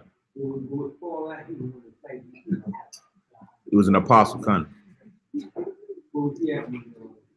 When he did this, he wrote this letter. He wrote the letter to them in Corinth. What I just read in 1 Corinthians was a letter, an epistle. But he had already set that up with them because he had received that from Christ himself and the disciples. So everybody has a cup?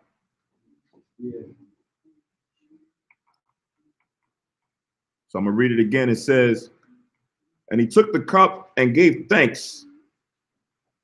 The water Yahweh Ba'ashem Yahweh Shah, and gave it to them, saying, drink ye all of it. Right? So whatever you poured in your cup, drink ye all of it.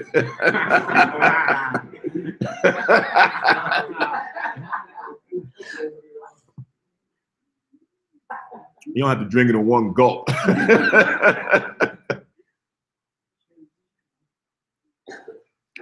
As you're drinking, I'll read, it says, for this is my blood of the New Testament, which is said for the remission, Salak, which is shed for many for the remission of sins. Right? So when Yahushua died on the cross, his blood was being shed for our sins that we had committed, right? The past sins, and which we were ignorant of. Some of them we were just ignorant. Some of them we were blatantly going against the Most High and Yahushua. But now at the time when he came and laid his life down and taught, spiritually healed us, but he still had to go and sacrifice himself, and his blood had to be shed for our remission of sins. It's the same thing that Gabriel told Joseph when you read back in Matthews, right? So again, remember when we're drinking this Yayan, what it's symbolic of. It's funny how when they talk about Passover in the news, they just associate it with Yahushua's death, but not with the Passover, which is, us coming out of Egypt. Yeah. Yep. That's the problem with not having the history that's in the Old Testament to accompany what we get in the New Testament, because we'll see that the same Christ dying on the cross during the time of the Passover is still going to be symbolic of what's going to happen still in the future with his people. The Most High delivered them back then during Egypt. Christ came and set the stage to die for the sins of those same Israelites to prepare them for their exodus again. Right?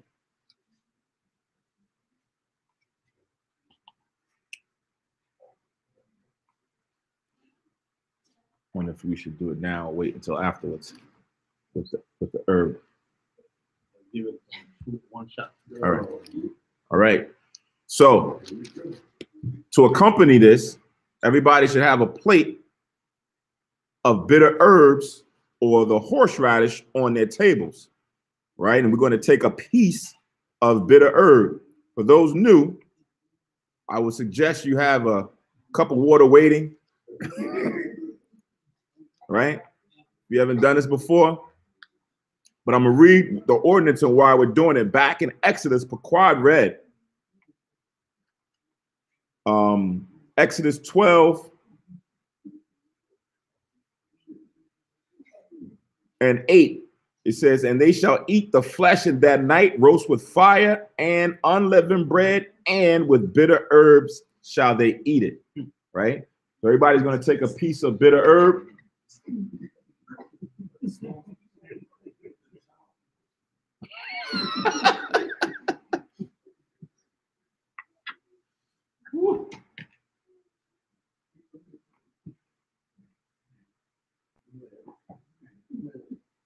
What's the herb? What's bitter herb in Hebrew now? Yes, the first one. What's bitter herb in Hebrew? You Hebrew scholars. I don't know. It's not bread. What's food?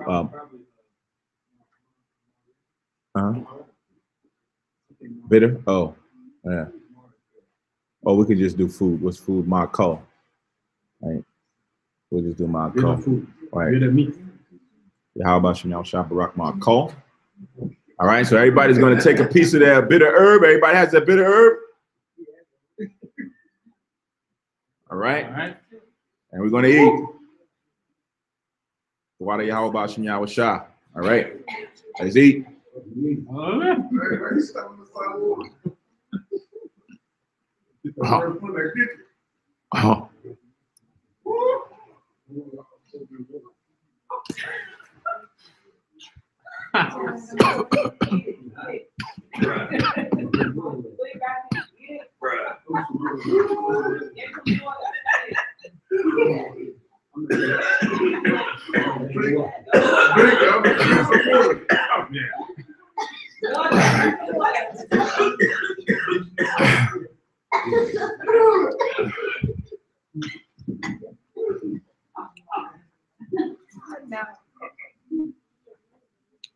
Man. That was the whip on Israel back.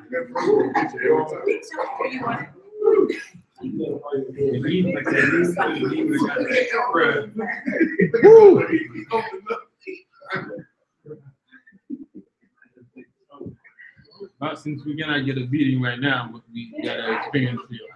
No, because when you look at it, there's a lot of hardships. You know, when you look at what they went through in Egypt, not just the beatings, but just the hard labor that they put us upon.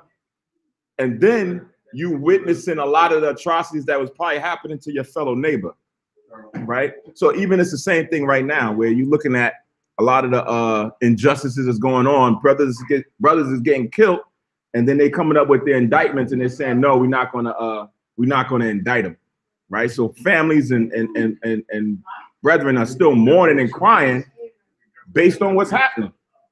So, you know, these tears or this getting you choked up is the same thing that happens when you see the consistent injustices and killings and lynchings and murders that's going on amongst our people. You know. So yeah. Since we cannot be back there. Most High has it where, yeah. You know, we could have, you know, Israel could have chosen a lighter bitter herb, right? But, you know, I think years ago when we first started back, you know, for me,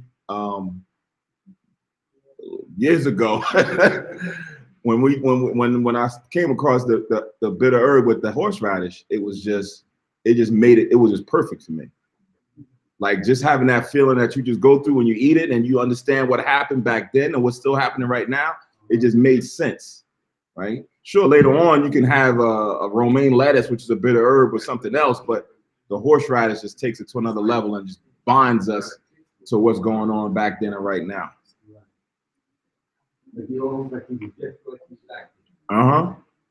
But even right now, we're still going through stuff. It's just not physical with us, Lord's will.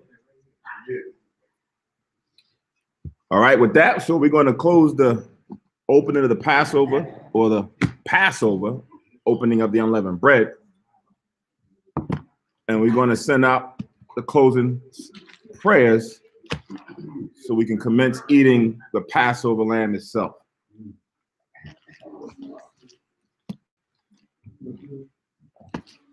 So those that are listening, watching on the live stream, Most High's will, everybody has all of the Seder meal necessities for the food that you need to eat, your lamb, or have already had your lamb, your bitter herbs, and your unleavened bread to a minimum, and whatever else things you may want to have.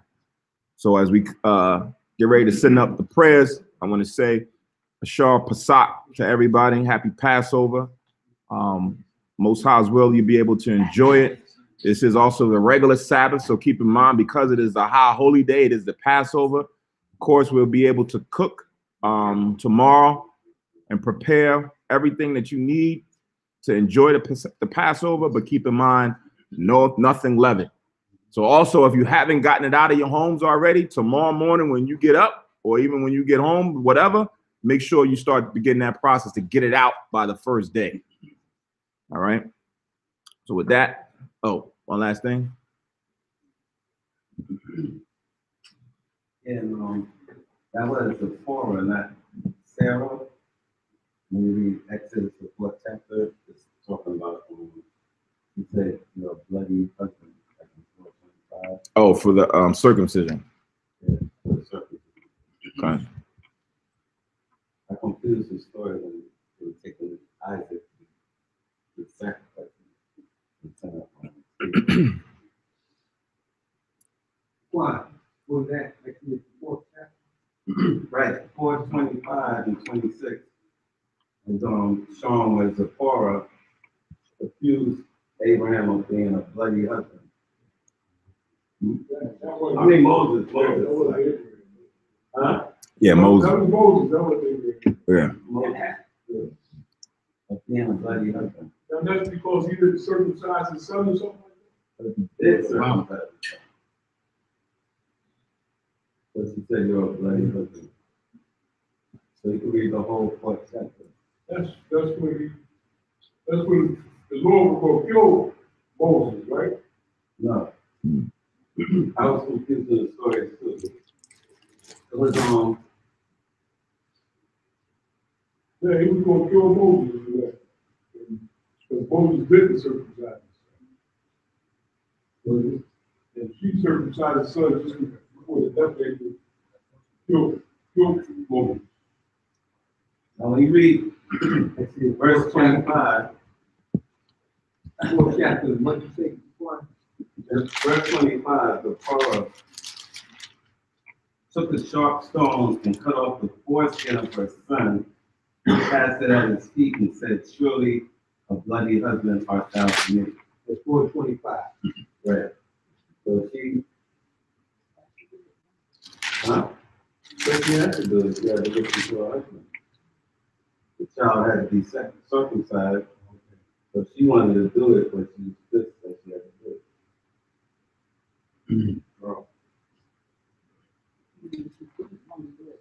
She didn't want to do it, but she had to listen to him to do it. So she did it, and that first. Reluctantly. Mm-hmm. Fine. Again, that's kind of weird because Jethro and Midian was the son of Abraham. It should be people, Ishmael. Some people, in our nation, they don't want to circumcise, but like the video of showing how they make it seem like it's a horrible thing. Well, who was the Lord going to kill? Who was he going to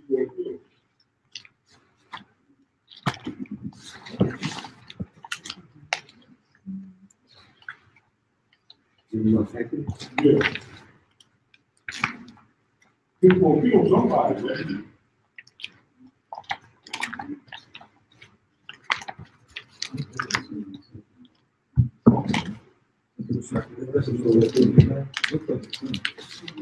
So he was going to kill the son, not Moses.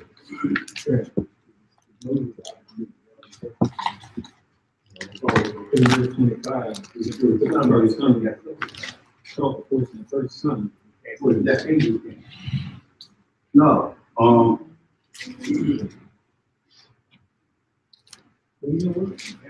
that's when you read.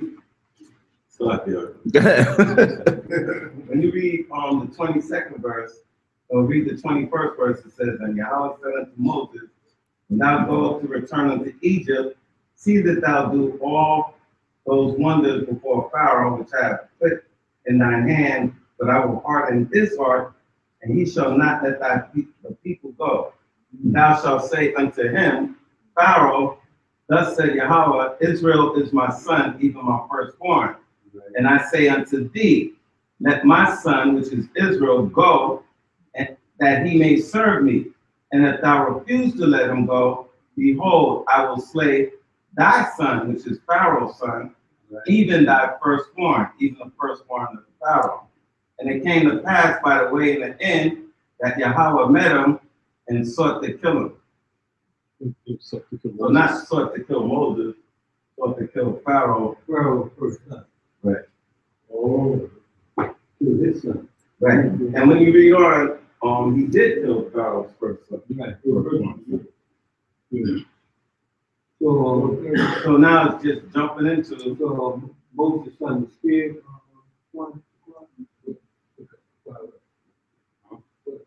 Moses' son was scared. We talking about Exodus 4:24. You said Moses. Moses said was what? trying to kill Moses' son Moses. was he scared. Was looking to kill Moses. Yeah, Right. if we thinking that he was looking to kill Moses' son since he wasn't appealing. Moses' son was Moses, he came to No, he came to was attack trying to Moses. kill Pharaoh's son. Right, I'm saying, so Moses' son was firstborn. All right, 4. He was scared. Yeah, but 4 and he was 24. scared 'cause he Exodus put 4 the and 24. blood over the floor. That's why he was scared. Oh, okay. And he was looking to the Most High came to Moses. Why did she cut off her son's voice and throw it on the floor and make that remark? What does that have to do with killing his son? That has to do with circumcising. Right, I'm saying it comes right after the Lord meet them there to kill somebody. What you said with Pharaoh. Kill Pharaoh's son. It's in the new section. Here it shows that famous case, he killed his first son. Yeah. Yeah, it was First first one, thing he yeah. was looking to kill Moses. Yeah. Right. Attacking Yeah. Moses. Yeah. Which I can see it being Moses, I can see it being Moses. Yeah. Moses. Where was the foreskin? It was cast Yeah. at his feet. Whose Yeah. feet did she cast the foreskin? Con. Abraham, you said earlier, he trickled down obviously Moses. Yeah.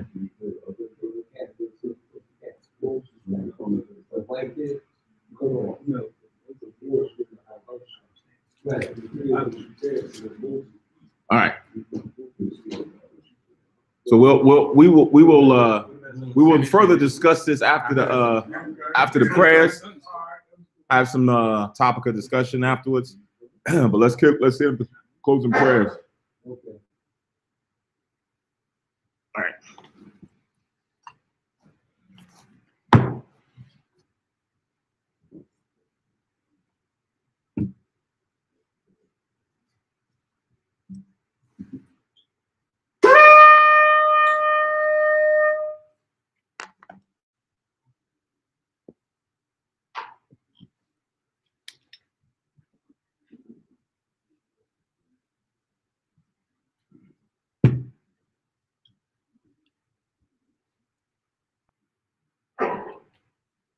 Barakatah Yahweh, Ba'ashem Yahweh Shai, Asherah, Natan Nawa, Parya Gapan Tuara Amun, La Yahweh, Ba'ashem Yahweh Shai, Yashahal.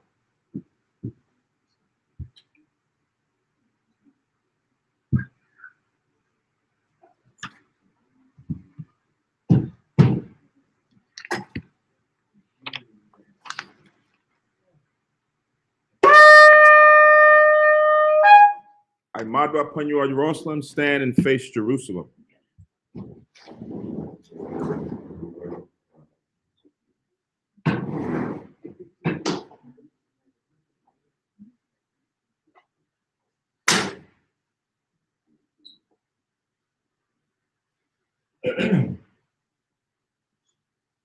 Yahweh, Bahasham, Yahweh Shai, Abakushah, Shemai, Lanawa, Aitha, Yum Yun, Aitha, Shalat, Mayaka Allah, Waha Allahayim, Tazwadakim, La, Shemaiah, Barak, Rapah, Magun, Wakaziyat, Bunya, Dasha Allah, Washalat, Lanawa, Rabian, Kakama, Rabian, Ta'ai, Rabian, Bayana, Rabian, Sabalangwa, Rabian, I'm a one, Rabian, Aqua, Rabian, Ahabian, Rabian, Hagana, Rakhanaya, Wasalat, Kal, Kata Ayamnawa, Lahaakim, Wa Akwa, Wayash Allah, from Yad, Wa'iwalam, Bahasham, Yahawashah, for water, Aman. English translation. Yahweh, in the name of Yahweh Shai, pleases to us now, right now. Send Michael and the righteous powers of angels to watch over, bless, heal, protect, and make strong the children of Israel.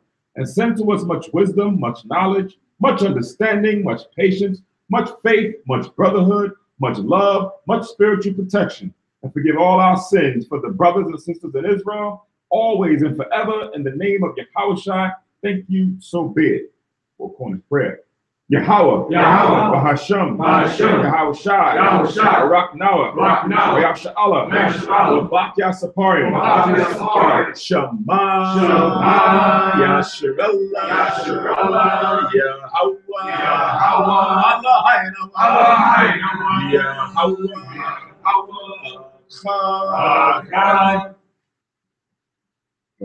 food.